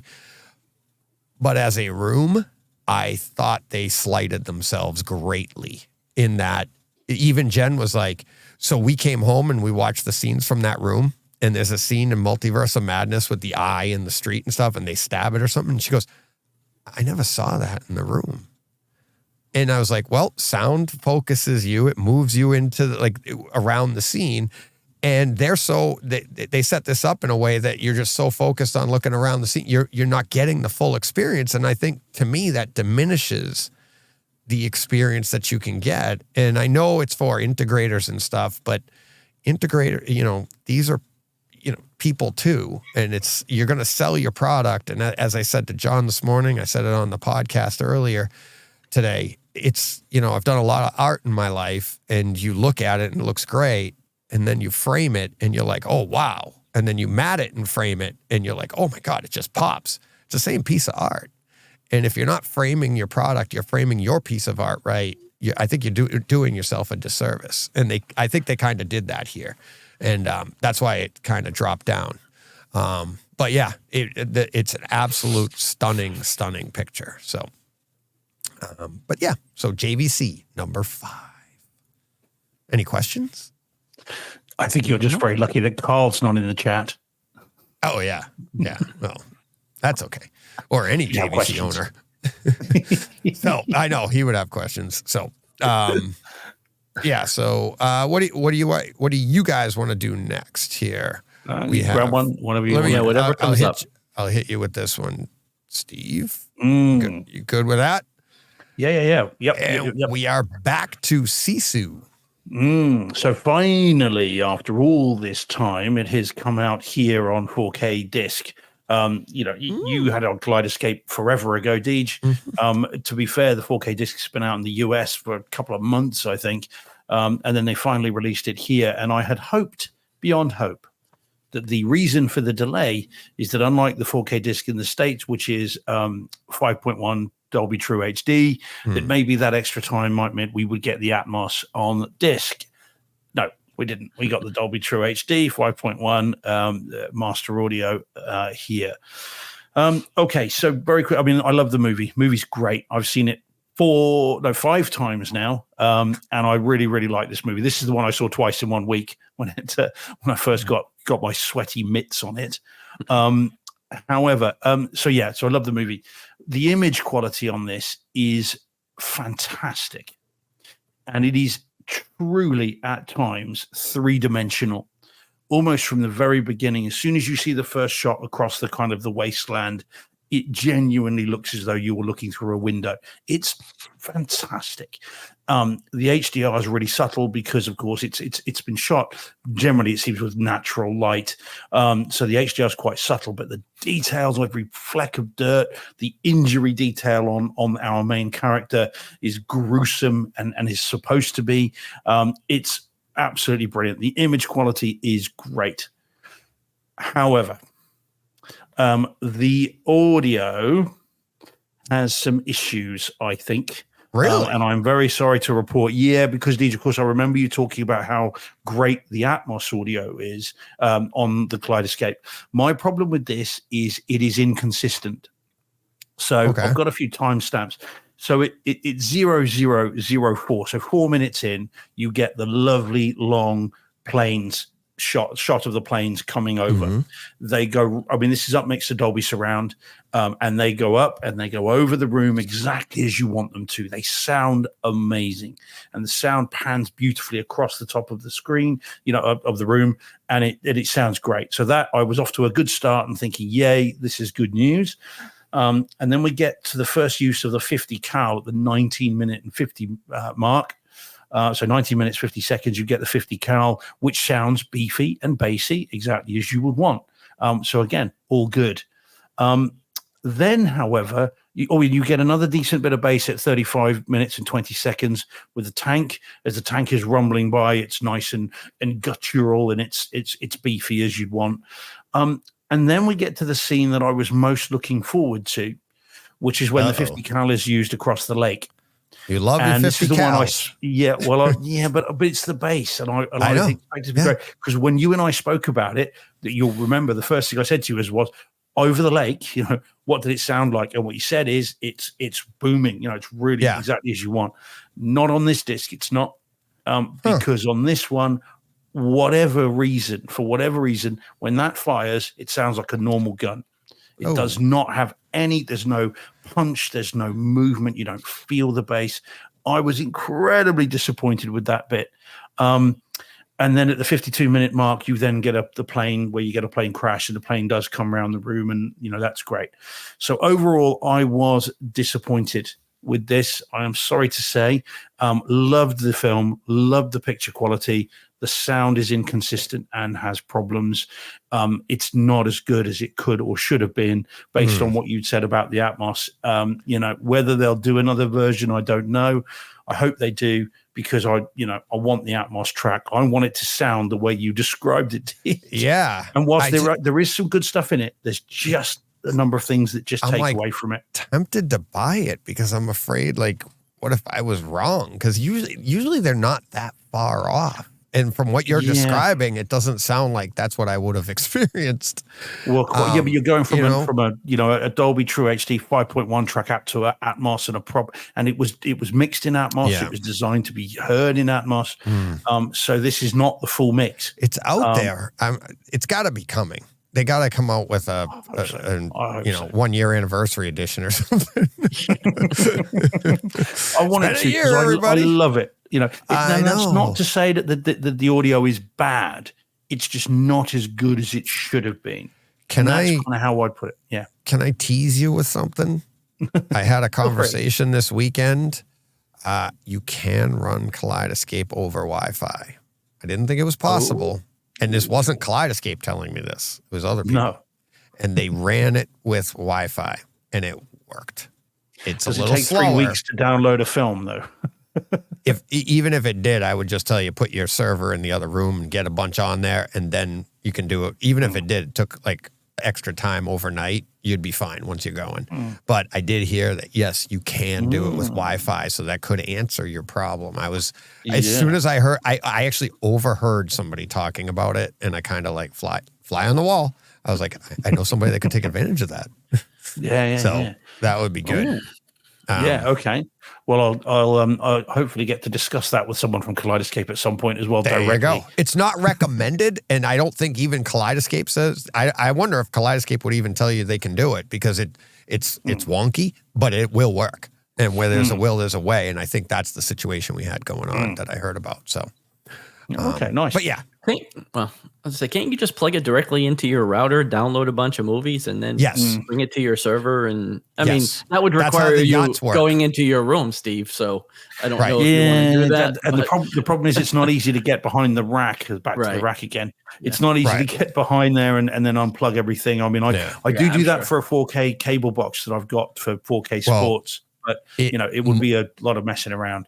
Yeah, most of I was saying to Joe in today's show that if you went to some of these, they've been using Kaleidoscape so long, you go and look at their rack and they like have $100 million in equipment, and it's a Strato S, which is the cheap low terabyte, 6 terabyte system, because that's all they need to travel with.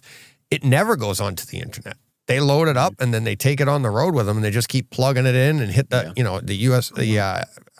HDMI, and you're off and running. So and it's all in one. You could probably find something like that if you were interested on eBay, and then you just put that in the other room and load it up, let it load up, and then bring it into your room. And if you hook up that Wi-Fi connection, then you start doing your one movie at a time overnight. And then everything would be there. So, I mean, like I said, it's like the conversation I heard it truly is that where there's a will, there's a way. And so, Okay. Well, I am definitely intrigued. Because these are the kinds of movies that I want to have in Atmos. I want them early. Because I've got no patience. So I want them early, and then to make sure you've got the decent versions of them. Because again, Cocaine Bear, is an Atmos there, and in 4K. These perhaps some of the lesser movies that I really want. But there we go. But for now, I'll just imagine it. Or I've got to go to war in Finland. Either way, deep bass. Woosah. All right. You ready, John? Sure. You're up. Here we go. I'll tell you what it is, even though you can't see it. Yeah, because I'm getting some lag on the picture. So tell me what's unbearable weight of massive talent. All right. Yeah. So my wife and I went on a little Nick Cage fest the other day. Nothing wrong with that. Yeah. So after Renfield, I don't see Ghost Rider in here. No. After Renfield, we found this movie on Stars. Neither one of us had seen it. We kind of wanted to see it. So I'm gathering from your previous responses, Steve, that you didn't enjoy this a whole lot. I didn't quite get it. I loved it. But to me, again, like if Renfield was Nick Cage being his most Nick Cage, like this was him being even more Nick Cage. Nick Cage. This was so meta. Like it was just Nick on Nick action from start to finish. I really liked it. It's hysterical. Again, this was on Stars, so it was just an HD 5.1. Again, like I said, I'm not really here to talk about the theater experience, and this isn't really a home theater movie anyways. So there are a few scenes in here that probably sound great, on a 4K disc with Atmos. But it's more about the story than anything. But yeah, I really enjoyed it. I thought it was super fun. Again, just Nick Cage not taking himself seriously at all, and just seems to be having a good time being himself in this movie. I think if you're a fan, you should at least try it, and see what you think. But I thought Pedro Pascal was awesome too. Yeah, he was. Yeah. I bought the 4K disc and I watched it, and I just didn't quite get I didn't find it that. I sort of went along with the ride initially, probably for about 20 minutes, 25 minutes, and then I'm beginning to think I'm not really getting this. I'm not really engaging with this. I've got the disc. I'll rewatch it at some point, but I thought here it was boring. I thought. But I just didn't quite get the joke, as it were. I could see that. I got all the jokes. I'm not saying you're not intelligent. You're smarter. That's probably why you didn't like it. You're smarter than we are. Yeah, we like dumb stuff. We're like a cat with a ball of string. Don't Like, let the accent fool you guys. We're gonna go. Yay, Nick Cage. Oh, John Sorry, just Nick. says something in the chat just while we're talking briefly Kaleidoscape. So it says, what's available on Kaleidoscape in the US doesn't mean it's available in the UK. We had a conversation about that, didn't we, DJ? We were going to raise that with Kaleidoscape. And the best thing to say is that Kaleidoscape's on a boat. You qualify for the yacht movie service. Yes. That's a new one. There you go. Yeah. What's that about? Sorry. Yeah, exactly. Just tell him, it's late. Steve, just tell him you have a boat. And that's it. It's just going on your boat. It doesn't matter if it has Rowboat. oars. Yeah. Just toy put boat the in the oars bath. to the side. It's all how you frame the picture, Steve. Pretty close in. No, you take a picture of this giant yacht with your boat in front of it. It's what they assume, it's on them.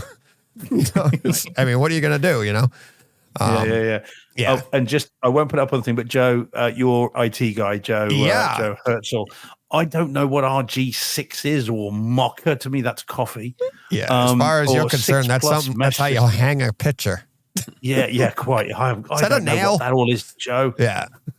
Yeah. The reason that I have to plug it in is because my router, to get a 4K signal on live 4K HDR with Atmos on sports rugby, which neither of you will be interested in. But to do that, I have to literally run an Ethernet cable from my router across the hallway into the cinema room and then into the back of the cable box to then get 4K without any hiccups. So I've had to do that to download your movies on Kaleidoscape too. Yeah, and then but then I do that with here. Night. I run a cable from my here to my bedroom to do this show, and then I unplug it and I roll it back up till next week. So yeah, I'm just worried that someone's going to trip over it. Right. And that someone might be me. Yeah. And if I do it every night and I go down in the middle of the night to get a glass of water, all I do is, it'll be the Wilhelm scream as I, trip over this thing and, cut my head open. Nice. But I've got Sisu with Atmos. Look at the blur. That's just it. Yeah. That's just it. Suffering for my passion. I mean, whatever you got to do to make it work, right? Yeah. Let's see. I'm looking for an image here. I can't. I'm seeing everybody else's images, just not mine. Straight in at number 4. Coming in at number 4. Number 4. There we go. Let's back that up. All right, we'll go with this one. I can't find the image that I took. This is all I have, but just to flag it for myself. And it's the flagship 98-inch 4K Ultra HD HDR, but the number 4 is the Sony room with their 7000, the Sony 7000 projector. It's their top of the line projector. I'll have links in the show notes for this. Ara from HT Guys asked my, opinion. He wanted to know how the show was. I sent him my notes for today, and he sent them back with all these great links. And he goes, use these in your show. And I'm like, okay, thank you. So he's got all these great links, and like he knows the exact words. And I'm not ashamed. I'm the fly on the wall. I just want to go in and experience it like we do, and like the overall part. And Sony gets the nod over JVC. Their projector clearly wasn't as good. It's both of these projectors, the JVC and the Sony, zero external video processing. And the Sony picture was really, really good. Jen thought it was amazing. She saw this one. She saw the JVC as well. She was very impressed with the JVC. But we walked out of the Sony room, and the first thing she said to me, the carpet was so cushy. But that was literally the first room to get it. Like, I was excited to get her in there. The Sony room with the 7000 in it had a line around their room. It was one of the longer waits. For one reason or another, I don't know why, the JVC room, if you ever wanted to go in, you could just go in. There was no line at the JVC. I don't know why, but everybody was lined up for the Sony. And I'm just guessing, but I think this is why. It had a fantastic overall experience. They ran this entire room through the Sony, entire thing was through the Sony ecosystem, except for the speakers. They were KEF speakers. Okay. they ran their flagship receiver, ran all 13 channels, and then they had 4. I forget what their subs were. They have 4 subs in the like halfway down at the quarter points of the walls. So basically around you, no external amplification, no video processing, 180-inch, again, Stewart Firehawk 1.3 screen, and the entire room, and this being the first room Jen went into, and we get in there, the entire room, $68,000 for the gear. And Jen was like, what? I'm like, no, that's cheap. It's like in this building, that they're trying to tell you that's a bargain. Not it's like she's like, wow, because I'll tell you about the other rooms afterwards. But yes, everything in this room I thought was an amazing overall experience. Flaws in the room, projector could really use some video processing, but even without it, it is a really good image. Very good image. You would be hard pressed, even going from the JVC and running right to the Sony room. You got to know what you're looking for, and we all do. So you'd be like, okay, I see it. Jen was like, when she came out of the JVC, she was like, yeah, that was a little nicer, I think, but she wasn't like blown away by it. But the sound in that room and what we are trying to accomplish in our spaces, this is what it's like. It can be done, and like the audio in this room was absolutely amazing. The only problem was everything was elevated. Again, we're sitting on regular, like not theater seats. We're not sitting on anything fancy. We're sitting on conference room chairs. All the speakers were at least 6 feet off the ground over my head, even when I'm standing. The screen elevated, no stadium seating. So that's why they did that. Everything would be up because like in the Gramani room or the Trinov room, they're so well calibrated. You can be right next to a speaker and you're still going to get the great experience of the room. Not so much at the $68,000 price point. So but the overall experience in this room, I thought was one of the best at that price point. And they gave you everything, including a cushy carpet. So she really enjoyed that. Joe, but how much was the carpet? I don't know. They didn't list that. Also, this room being fed, by Kaleidoscape as well. In this room here, we had of course, Sony movies. We had the Spider-Man, 65, that one there. And Travis and I actually talked about that. It was an interesting choice because I didn't really think the scene showed off the projector that well. It wasn't a stunning scene here, and it wasn't, I didn't understand that part of it. But the room itself, I thought as a whole, you could take these pieces, and Jen even said after leaving this room, she's like, our room is better than that, I think. And I was like, well, yeah, but we have external amplification. We've tuned our room appropriately, right? The speakers are at the appropriate level. It's everything, we do have a video processor in line. So there are ways to improve it. And that's why I say like our rooms are damn close. And when you go to these things, this is their demo room, and you can go home and go, I think mine's better than that. But that's a demo room. And they're also trying to use all Sony stuff because in their presentation, they're telling you like everything Sony goes from shooting the movie. They're involved in that part all the way to the end when we're trying to reproduce it at home. And that's part of their pitch to you. So, but yeah, great overall experience. And that's why I gave them number 4. Any questions? No. Sounds cool. It looks like the menu at PF Chang's. Yeah. It's so Joe, funny. I didn't take it. I can't find the pictures. I grabbed a couple inside the room. But again, you probably just would have been looking at the screen and it's looking up and it's not like you're like, oh, wow, great. The menu instead of that menu. Yeah. All right. Now, who would like to? John, Steve, you're up next, right? Okay. Yep. Throw one my way. All right. We'll do this one. Is that cool? Yeah. All right. Here we go. You're going to have to say the title for John because I don't know the title off the top. Oh, I do. Anyone know what this Prometheus? is? Yeah. Yes. Nope. No, Alien Covenant. Yeah, there you go. There we go. Right, second time. Okay, good man. So this is Alien Covenant in 4K. Oh, hang on a second. Joe, Yep. sorry about that. Let me just pull that for a second. So is that why JVC didn't have the crowd? No JVC pictures. I think they didn't have the crowd because their experience wasn't an experience. It was just a showcase, a projector, and there really wasn't much to it other than that, which, I mean, that's great. But when you're seeing all these other great experiences, it's like, okay, you're in, you're out. Okay. So, all right. Sorry about that. Go ahead. Okay. No, you're okay. So why I Hear You Cry, would you just simply watch Alien Covenant in 4K and not do Alien, which is in 4K, Prometheus, which is in 4K, and I've got them both? Why this one? And the reason for this is that Mark Perkins on Twitter, who is a friend of the show, he's and is a regular Twitter or X user. If you stop using Twitter and you now XX Twitter. Yes. Anyway, so XX, yeah, whatever. Anyway, did you write that one down? No, it just occurred to me.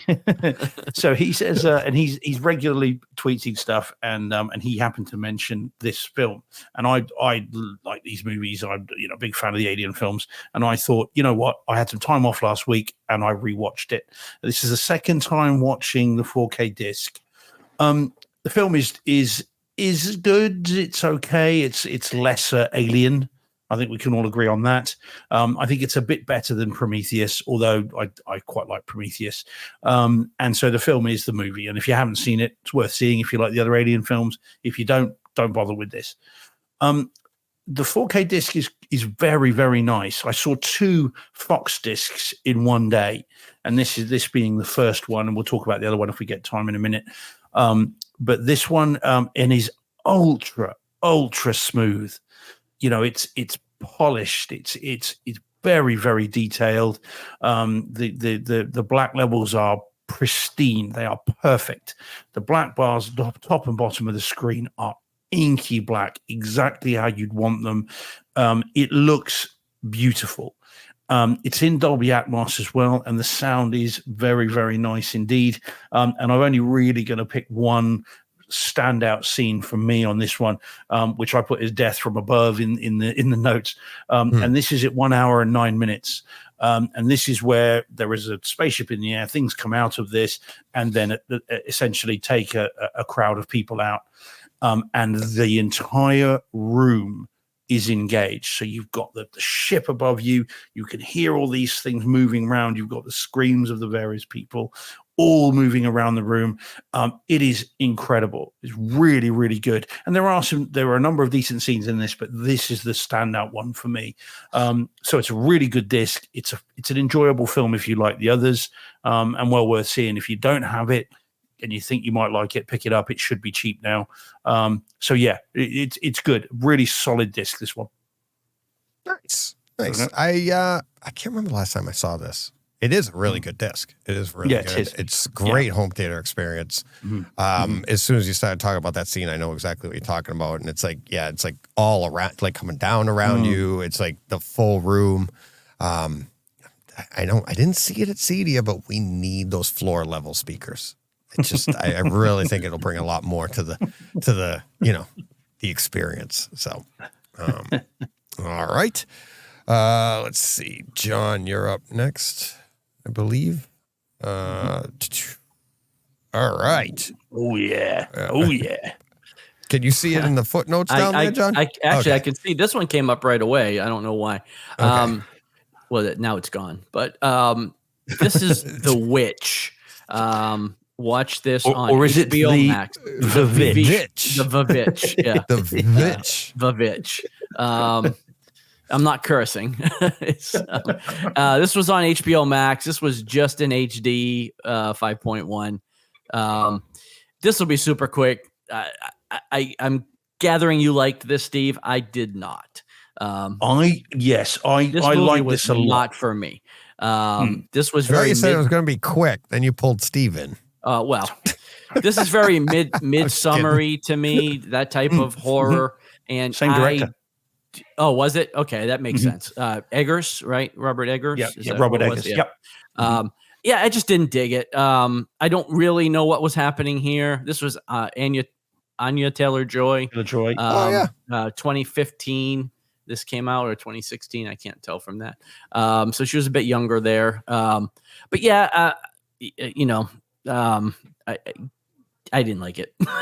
I'll leave it at that. I didn't dig it at all. So, again, I don't know if there's a 4K disc of this out there. I imagine it looks and sounds pretty decent on disc. Steve, I'm sure has it, and we'll elaborate on that. Oh yeah.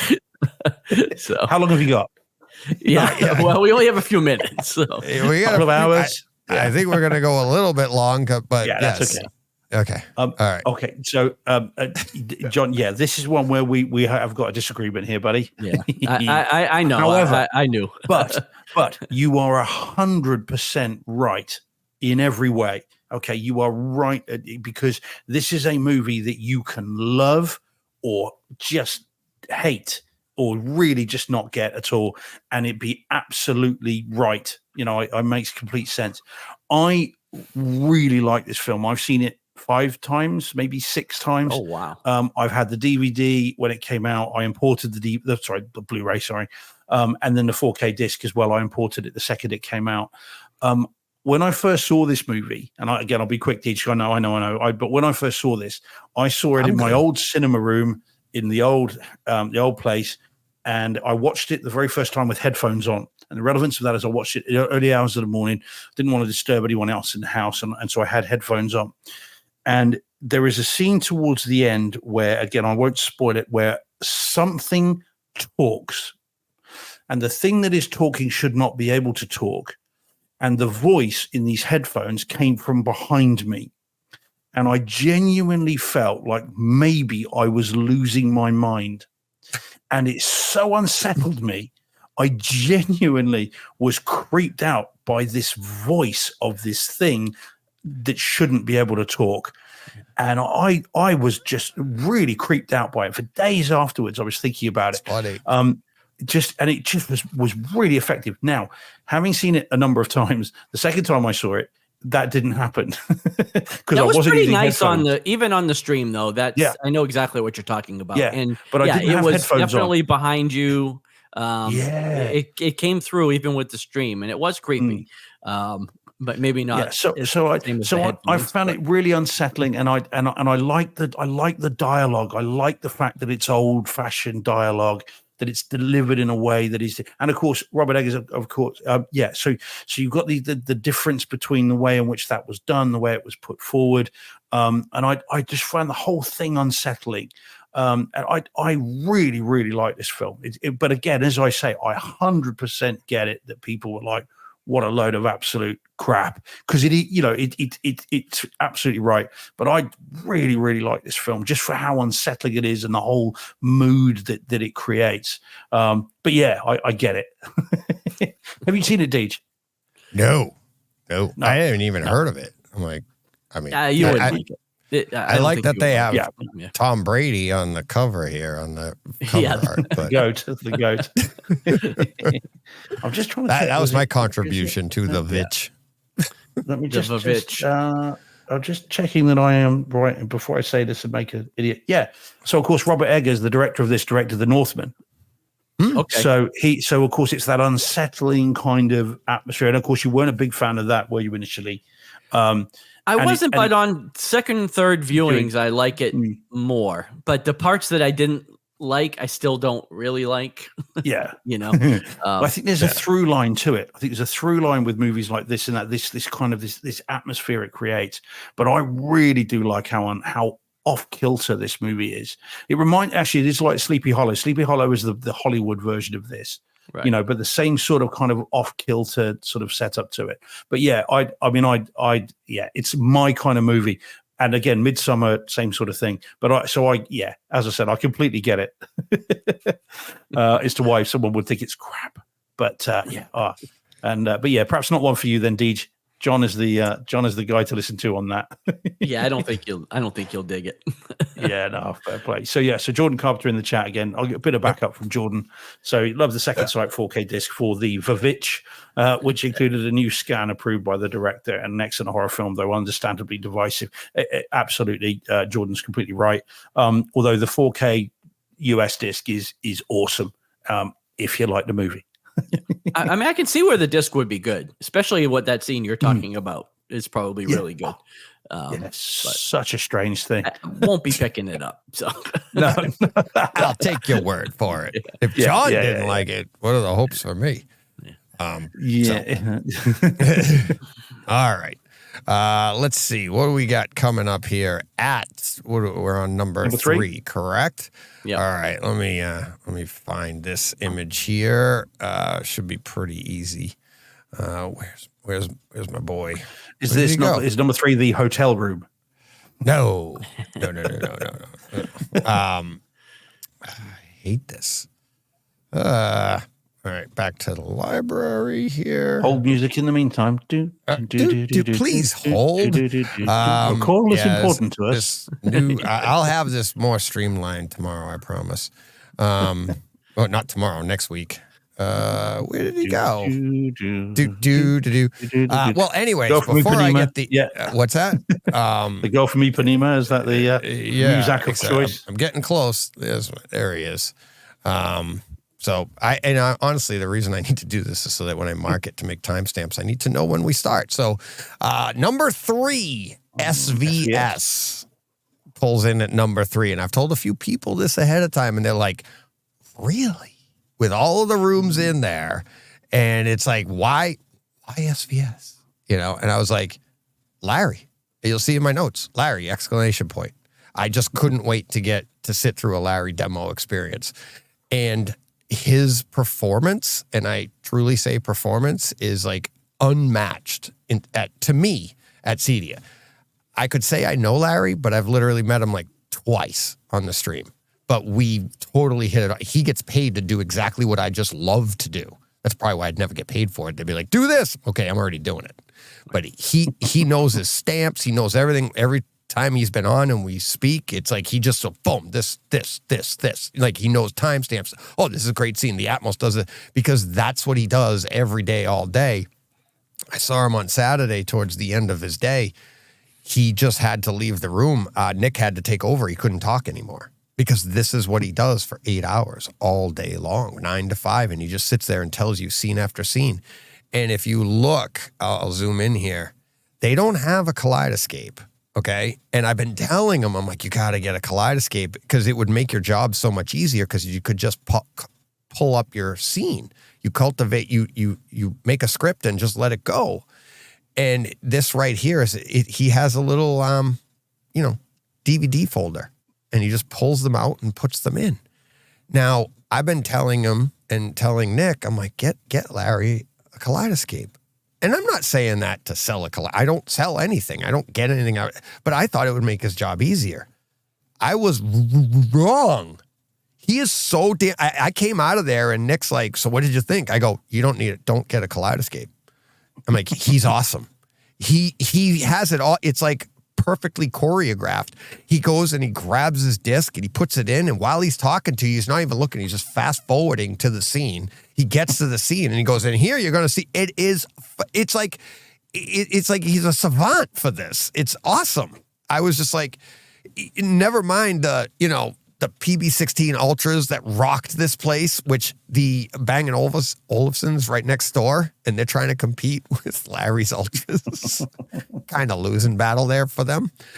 No roof. But like I said earlier, it was an awesome overall experience in this room that didn't even have a roof. They have a couple of, you can't see it in the picture here, but they have a couple of elevation up high on the side walls.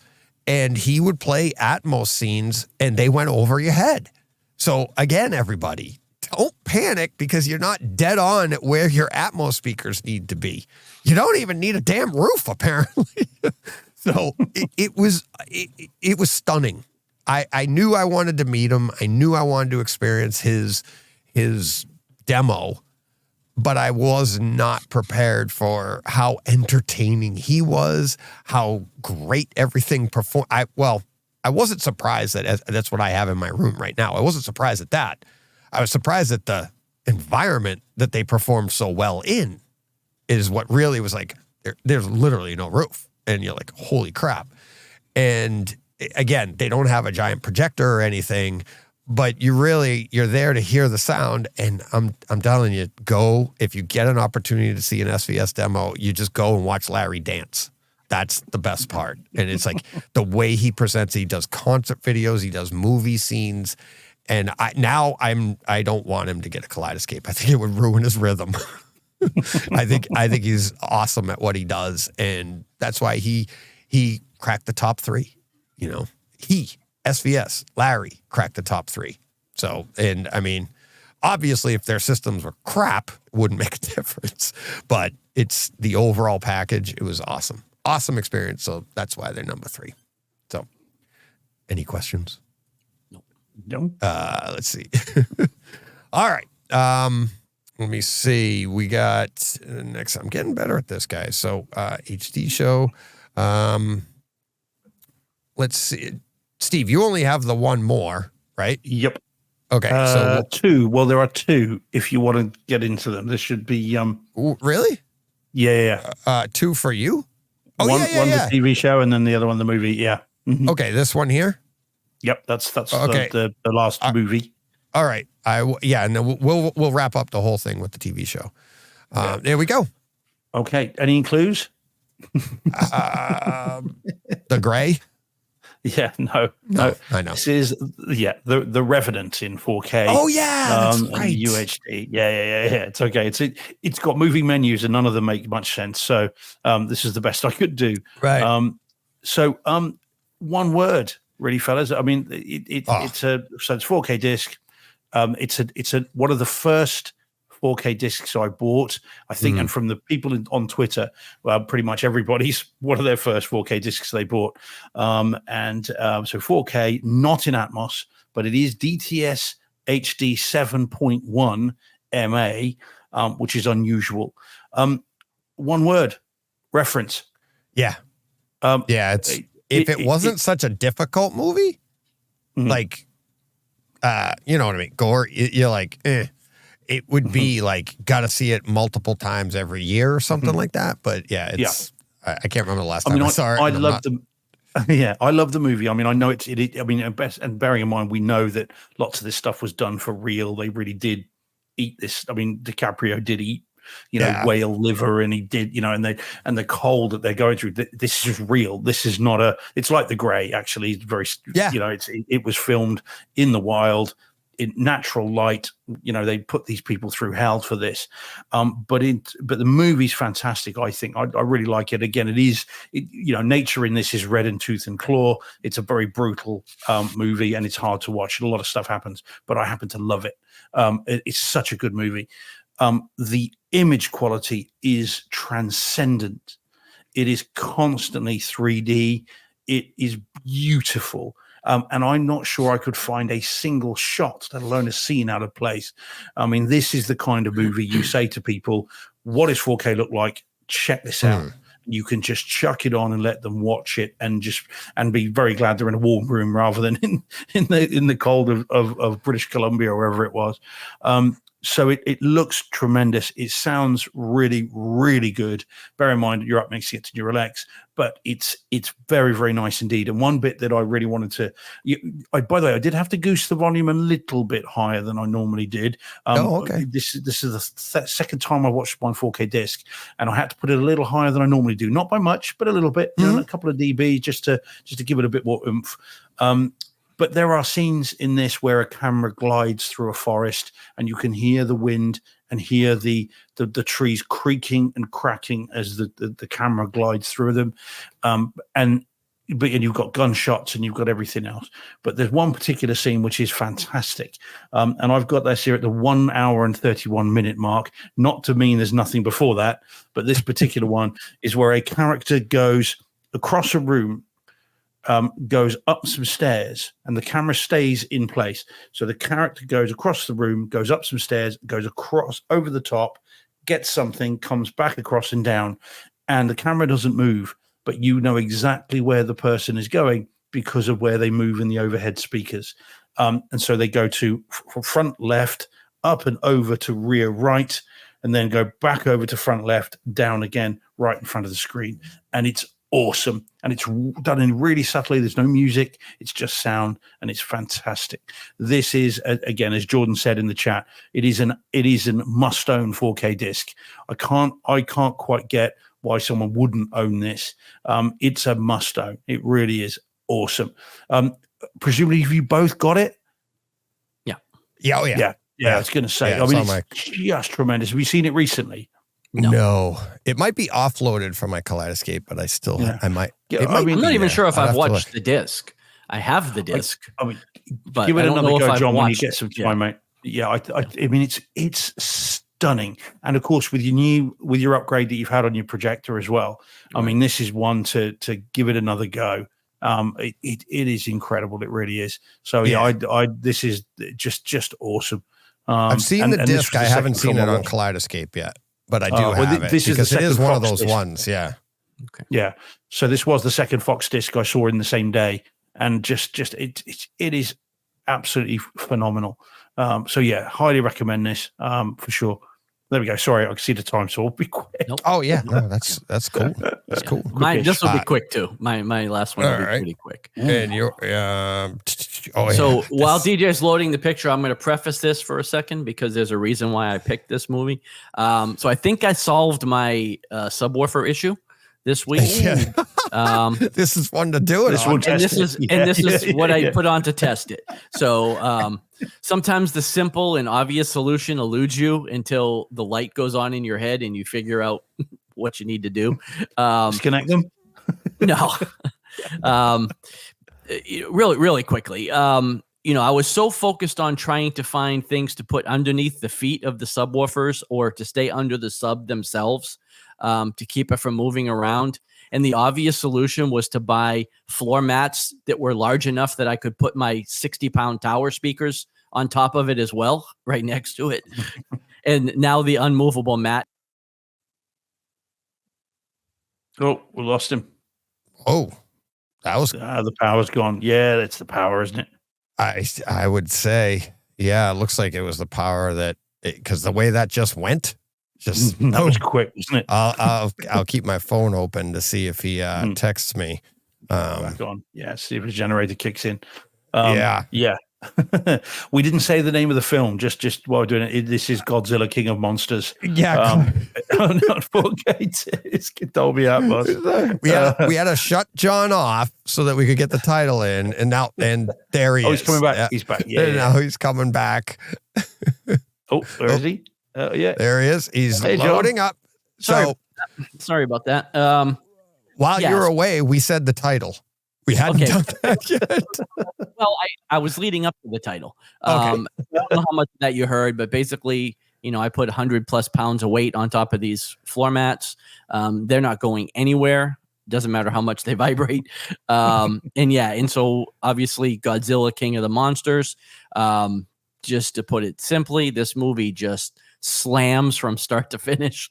It is like a bass extravaganza, and my subs didn't move an inch throughout this movie. This is Dolby Vision, Dolby Atmos, and I mean, it's not the best movie. It's a great it's a fine Godzilla movie. Yeah. I had seen it before. I actually didn't think I had seen it. I thought I had never seen it, and then as soon as I popped it in and saw Millie Bobby Brown and the guy from Friday Night Lights, I can't think of his name, but I was like, oh yeah, I've seen this. But yeah, this was a test more than anything of the subs. But yeah, if you want a reference movie that just hits almost from minute 1 to minute 125 or whatever it is, this movie is it. And it's a lot of fun. If you haven't seen it or you don't own the disc, this is a great home theater experience.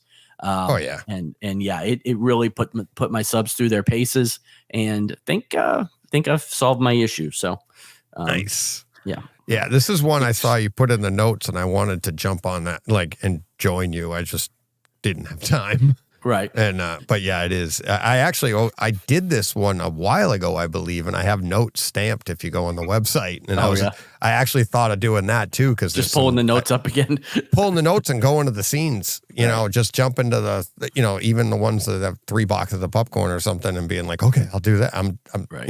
It's been a while, so I'm doing that myself. Never mind. I asked the listeners to join me. Right. Go ahead. But yeah, it's an amazing home theater experience, because that's what these movies are about. Bigger is better, right? Yeah. So it's I thought you put it in the notes for again, Jordan Carpenter there said is a huge Godzilla fan. He's excited for the upcoming Godzilla me too. Apple series. So I thought maybe that's why you put it on. But then I thought, well, you're going to want to watch them all in the build up to the series. That's my plan. I've got them all in 4K, all of the MonsterVerse movies, and I'm going to go through them all in the build up to the series in November, which looks fantastic from the trailer they released this week. Yeah, so can't wait for. Yeah, I'll probably catch up with the. Obviously, it's a little out of order. I think I don't know exactly what the order is, but I'll probably catch up with the other movies as well, because I own them all also.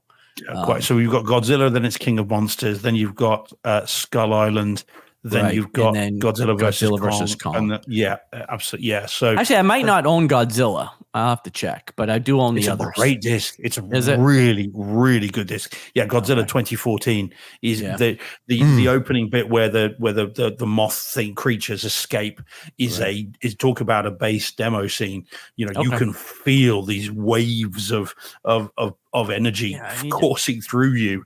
It's really, really good. I think that's that one.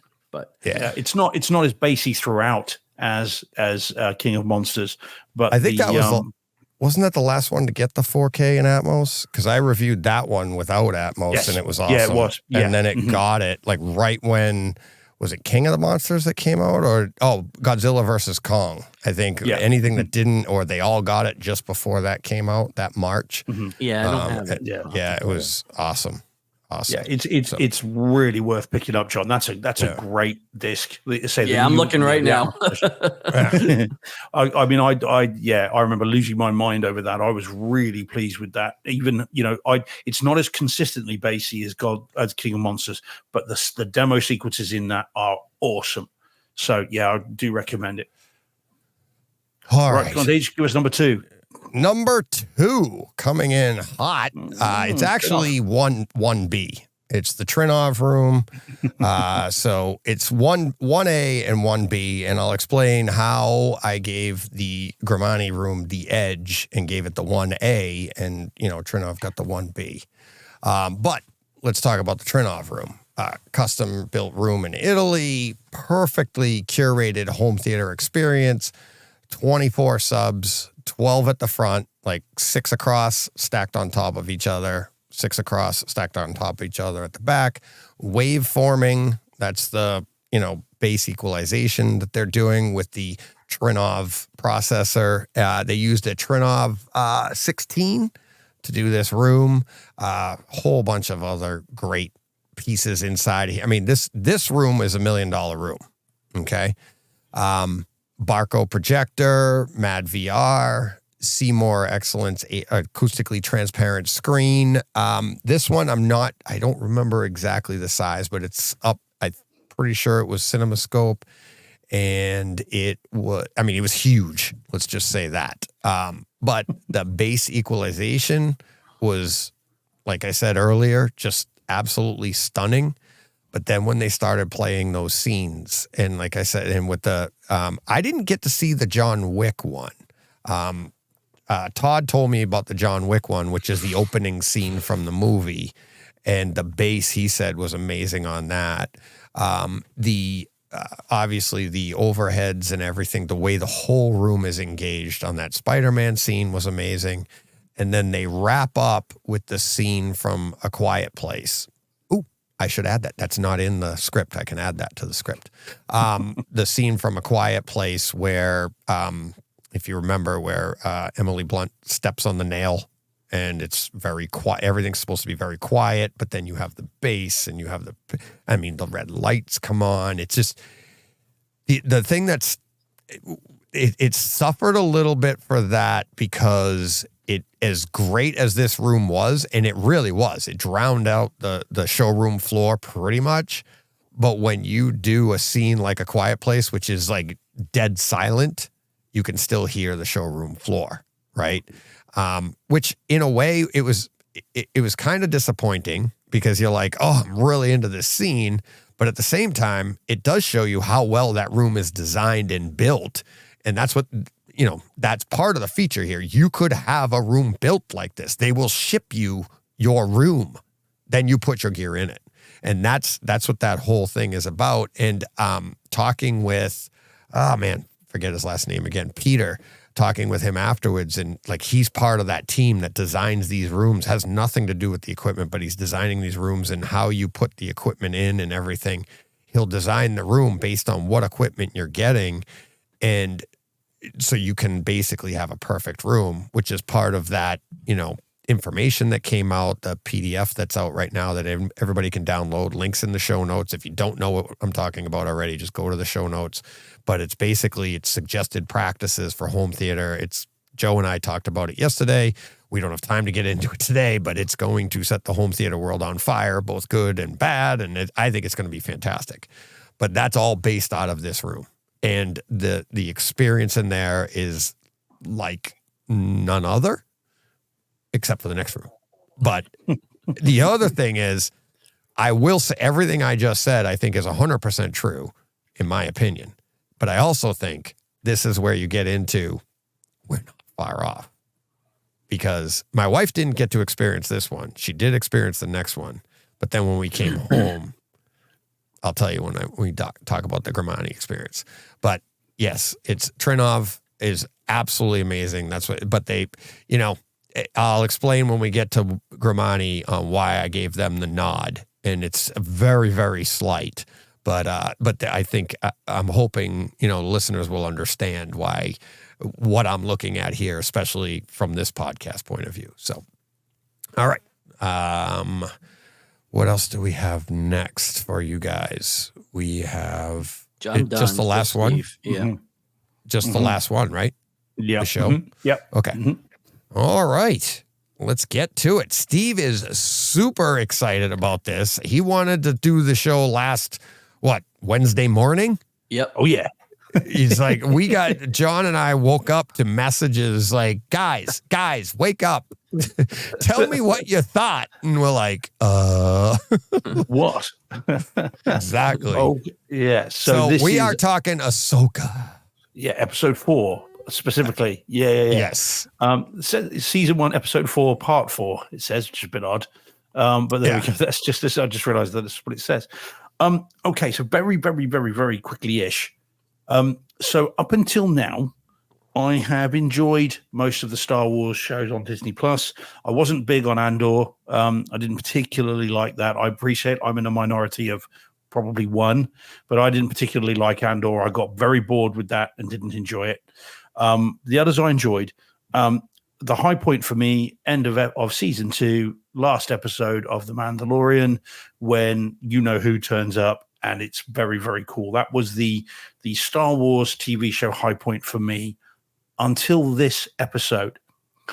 Now, I'm looking forward to seeing what you two think, because I put out on Twitter that, to me, this episode seems to have taken a jump in video and audio quality, which was noticeable and I think dramatic. And I've had people on Twitter say, I agree. And I've had people on Twitter say, was it though?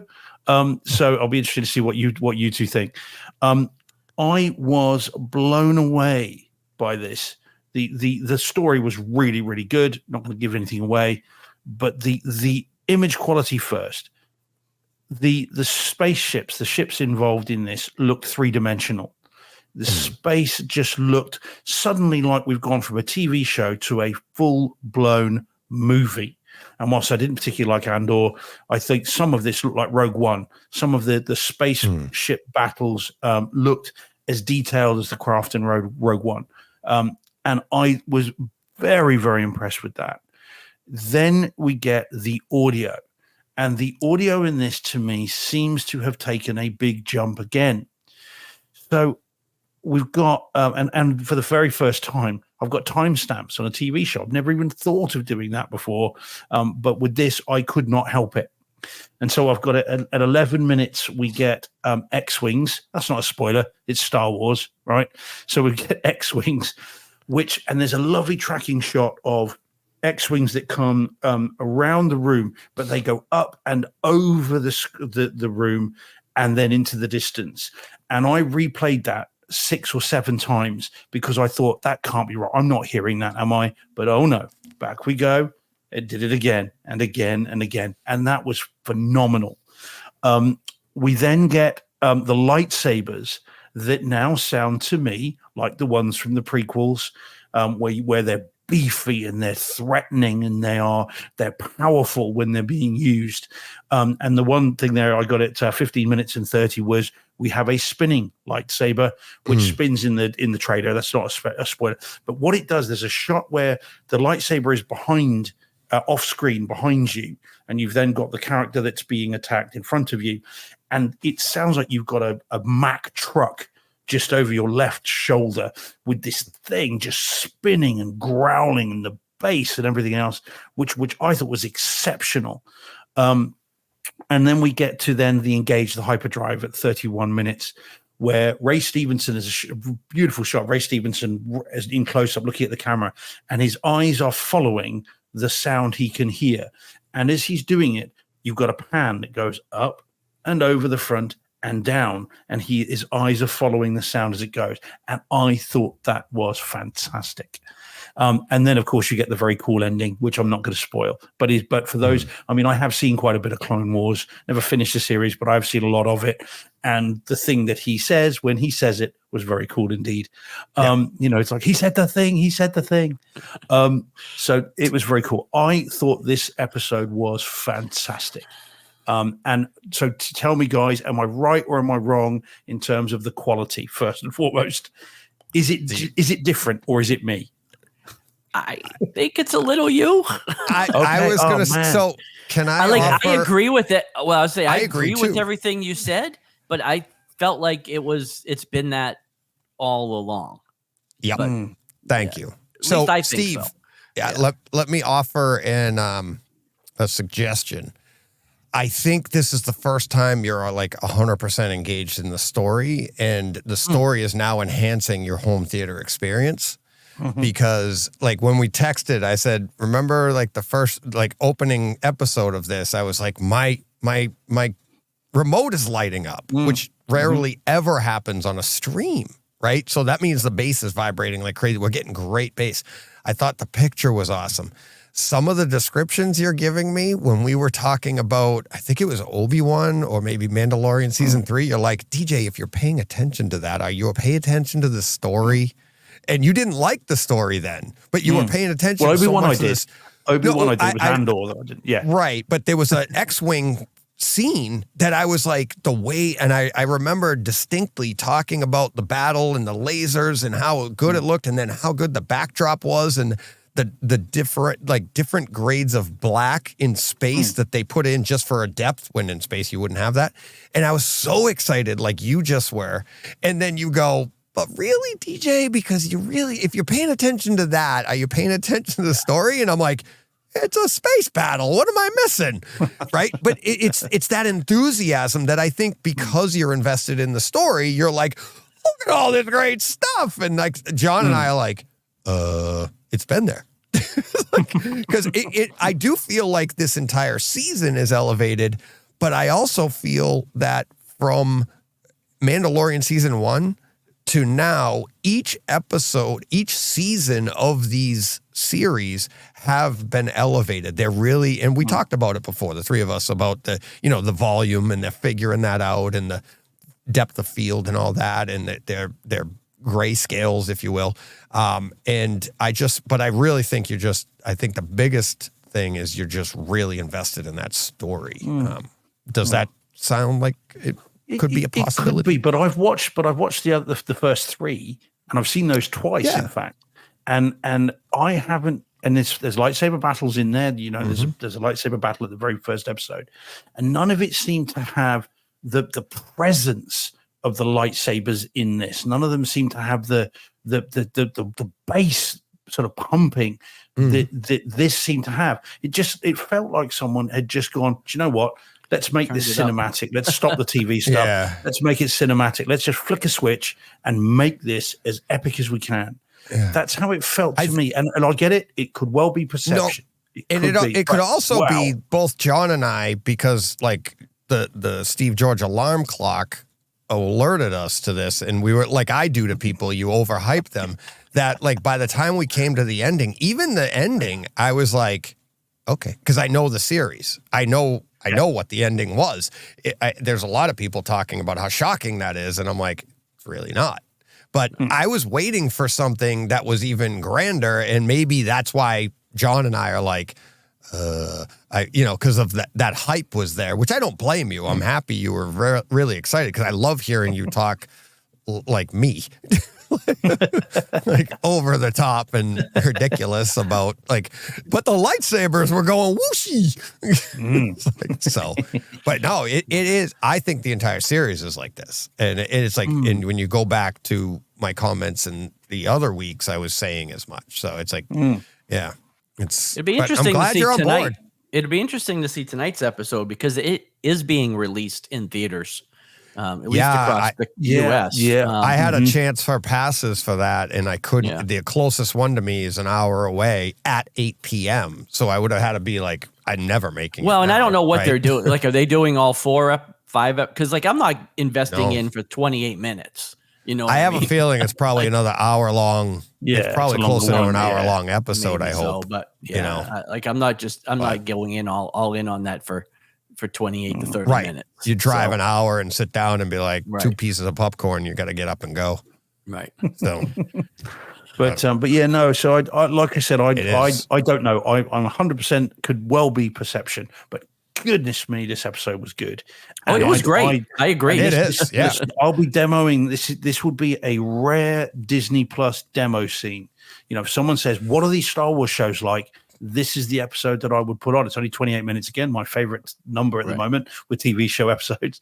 And then just let this ride, because it was great. So very impressed. John's just put this in the chat. I don't mean this in a self-serving kind of way, but I think it's something. So Steve, he says, John Thompson says, Steve, it might be your system's good enough to resolve the difference, while perhaps others aren't up to it. Well, anything's variable though, isn't it? But he says a lot more money was spent on this than on other series in the post. Now, what we know from John is he has some knowledge about this, doesn't he? So if he says this is a series where a lot of money's been thrown at it, I 100% accept that, because he is someone who would know. So and certainly whether it's other episodes or not, this does seem a leap above the others, and they are beginning to either they're doing it for a more cost-effective price, or they are just throwing money at this. But it does seem as though these are getting more and more cinematic. And you go back to shot 1 of episode 1 of The Mandalorian, we talked about the image quality and the gray scale of it, but look how low rent that was, a little bit of kind of ice in there compared to where we're at now. And what a journey we've been on. It's a different galaxy. So yeah, very cool. Really, really impressed with this. I hope the rest is just as good. That will be cool. Yeah, we'll see. Yeah, I'd hate to see you come down off this high. Yeah, next week I'll be like, oh, what a load of crap. Yeah. And you've done that. So tune in. Part 2. Tune in. Yeah, exactly. So, all right, let's get to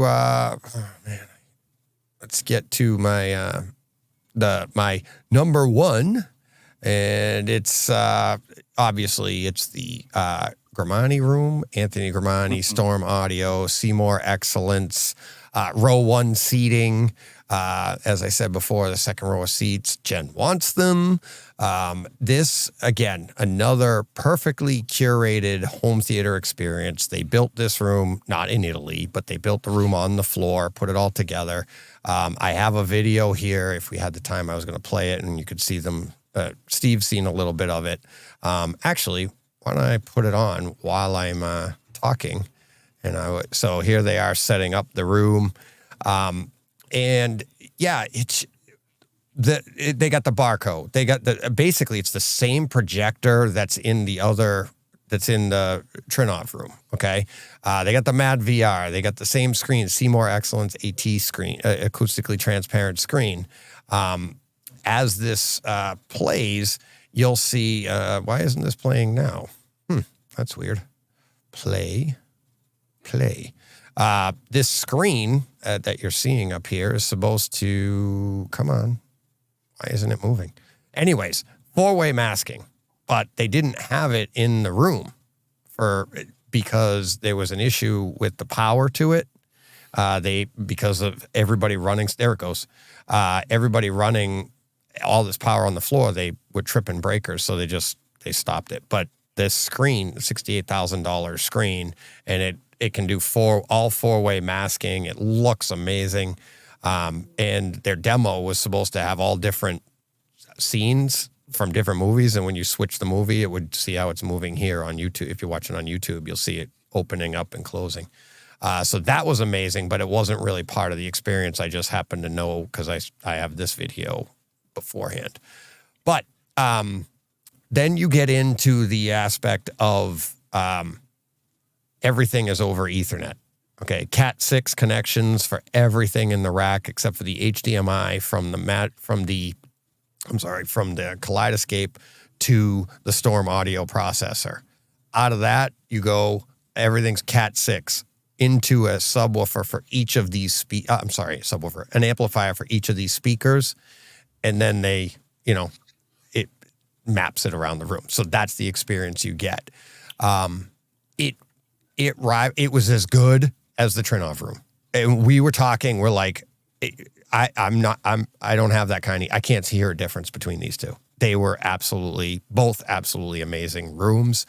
Like I said, with the Top Gun Maverick, and then they had a train scene at the beginning where the image everybody was like talking about the train scene and how good it looked.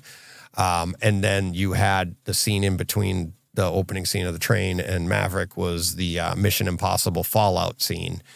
And it's the way the room moved, everything. It was awesome. Okay. The reason I put this ahead of the Trinov room is because I believe this is future tech that we can all look forward to. Okay. Meaning not necessarily maybe you can't afford the Grimani speakers, but you don't need that. Or, this tech will come down to us, meaning the Ethernet system that they're running here, the simplification of our audio, our racks, and making it more rock solid, because if you're running a system like that, you'll know how, it's all on the Ethernet. It can be monitored. That stuff can filter down to us eventually. The idea in the Trinov room, I don't think it's ever going to filter down to us that we're going to hire somebody to build us a room so that we can put a room within our room in a house. You know what I mean? It's that I don't ever see that coming down to our price point, because we'd just be like, okay, I'll just build my room. So this room, but absolutely stunning. Jen was, pretty funny. She walked out of this room and she said, "That's the room I want." And I was like, okay. I'm like, and standing right there was Chris Seymour. And he's like, all right, we'll sign you up. It's like, we're start painting more cars. Yeah. It's, it really was an amazing room. But, like I said, it's like, again, we are so close, because when we came home and I put Jen through the tests and she was like, and now I know I know the difference. She didn't hear it. She didn't see it. She said, it's a bigger screen, but ours looks just as good. And it's like I said to people before, you're paying for the money goes to the size, the sheer size of the room, the sheer size of the screen, the light output you need to do that at the throw distances. That's what you need to do. And for that screen to look, 186-inch screen to look as crisp and sharp as my 110-inch screen looks, that's at that throw distance in a room that size, that's where your money goes. And it's absolutely amazing. And if you were to A/B it, you'd probably say that looks better. But me traveling back home, I'm like, I feel like I'm in that. I honestly did. I can say that. And I don't think that's a slight on this room. I think that's a testament to our systems. I'm not saying I have a great, I think most of our listeners have systems comparable to ours, and you're not that far off, and it's, you know, and that's my biggest takeaway from all of these rooms. But yeah, Gramani gets the number one for me, because I think it's just, it's something, they're innovating something here that we can all probably end up with someday, which I thought was really cool. So my final overall experience, my best overall DJ experience. So I got to hang out with, obviously I got to hang out with a bunch of people I met in person. I met all these people: Todd, Brett, Travis, Joe Klosnick, Josh, Andre. Met Amanda from Kaleidoscape. That was a fun story. Met Kane, not Kane, the COO of Kaleidoscape. Met all these people, and these are the people that were like, "Oh yeah, I love your stuff." Amanda was like, "Yeah, I've seen your name come across my desk a bunch of times." I thought that was funny. Nick, Larry, and Gary from SVS. That was awesome. Met and chatted with people that I'm like, Anthony Gramani, Chris Seymour, Evan, COO of Seymour AV, Paul Muto, like I talked about earlier. And then, of course, met Youthman, Giles, and you're just blown away. And it's like all of this. But day one, if you saw that, I don't know if you guys heard it in the live stream, but I played maybe that video, or I went behind it, or somebody, I don't know if I tweeted it out. But in that system, in the Gramani system, I'm behind the screen and I'm trying to get that video. And if you hear in the video, you hear somebody come up behind me and go, "Don't touch anything." And you can barely hear it because it's farther away. Well, that was Joe Klosnick, right? Travis, who's like kind of working that room, doing all the stuff, all the PR stuff for them, shooting their videos. He's allowing me to go back there, and he was like, "We're looking at all this stuff." And Travis, we both turn around and we laugh, and we all, we meet and shake hands, and they're like, "How fine!" And this is my first time meeting Joe in person, and then Joe and like this was Mike and, Johnny speakers and Omar meeting. Thanks guys. I got to witness it in person, and okay, that was pretty cool. So that was and that was like my first time there. So it's like, look at what I'm doing. So, all right. So I was sitting there and I got like this one.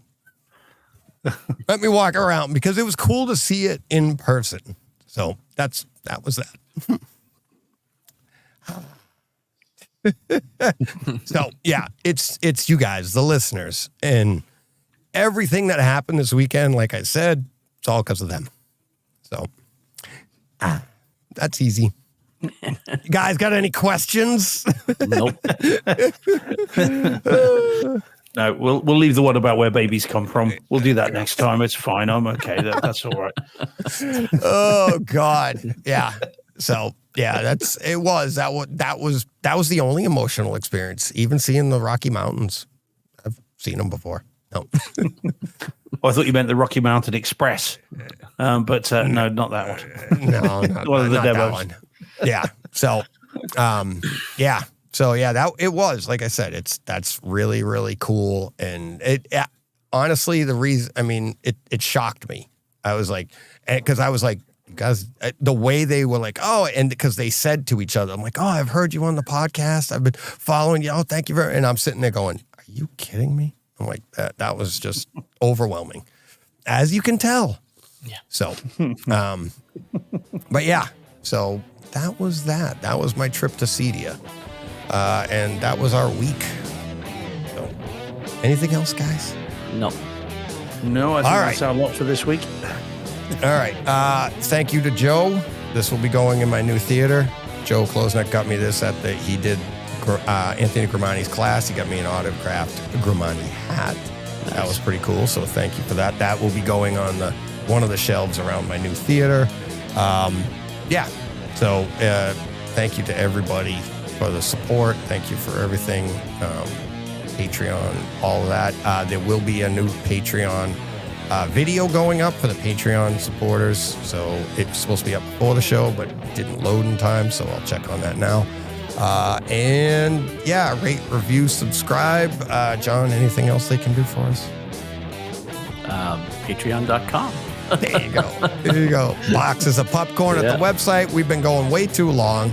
Yep. Steve's up way too late. John's getting hungry. Do you guys want to say it for real? Or do you want me to hit the buttons? Hit the buttons. Hit the buttons. Go push play. What he said. And we're out.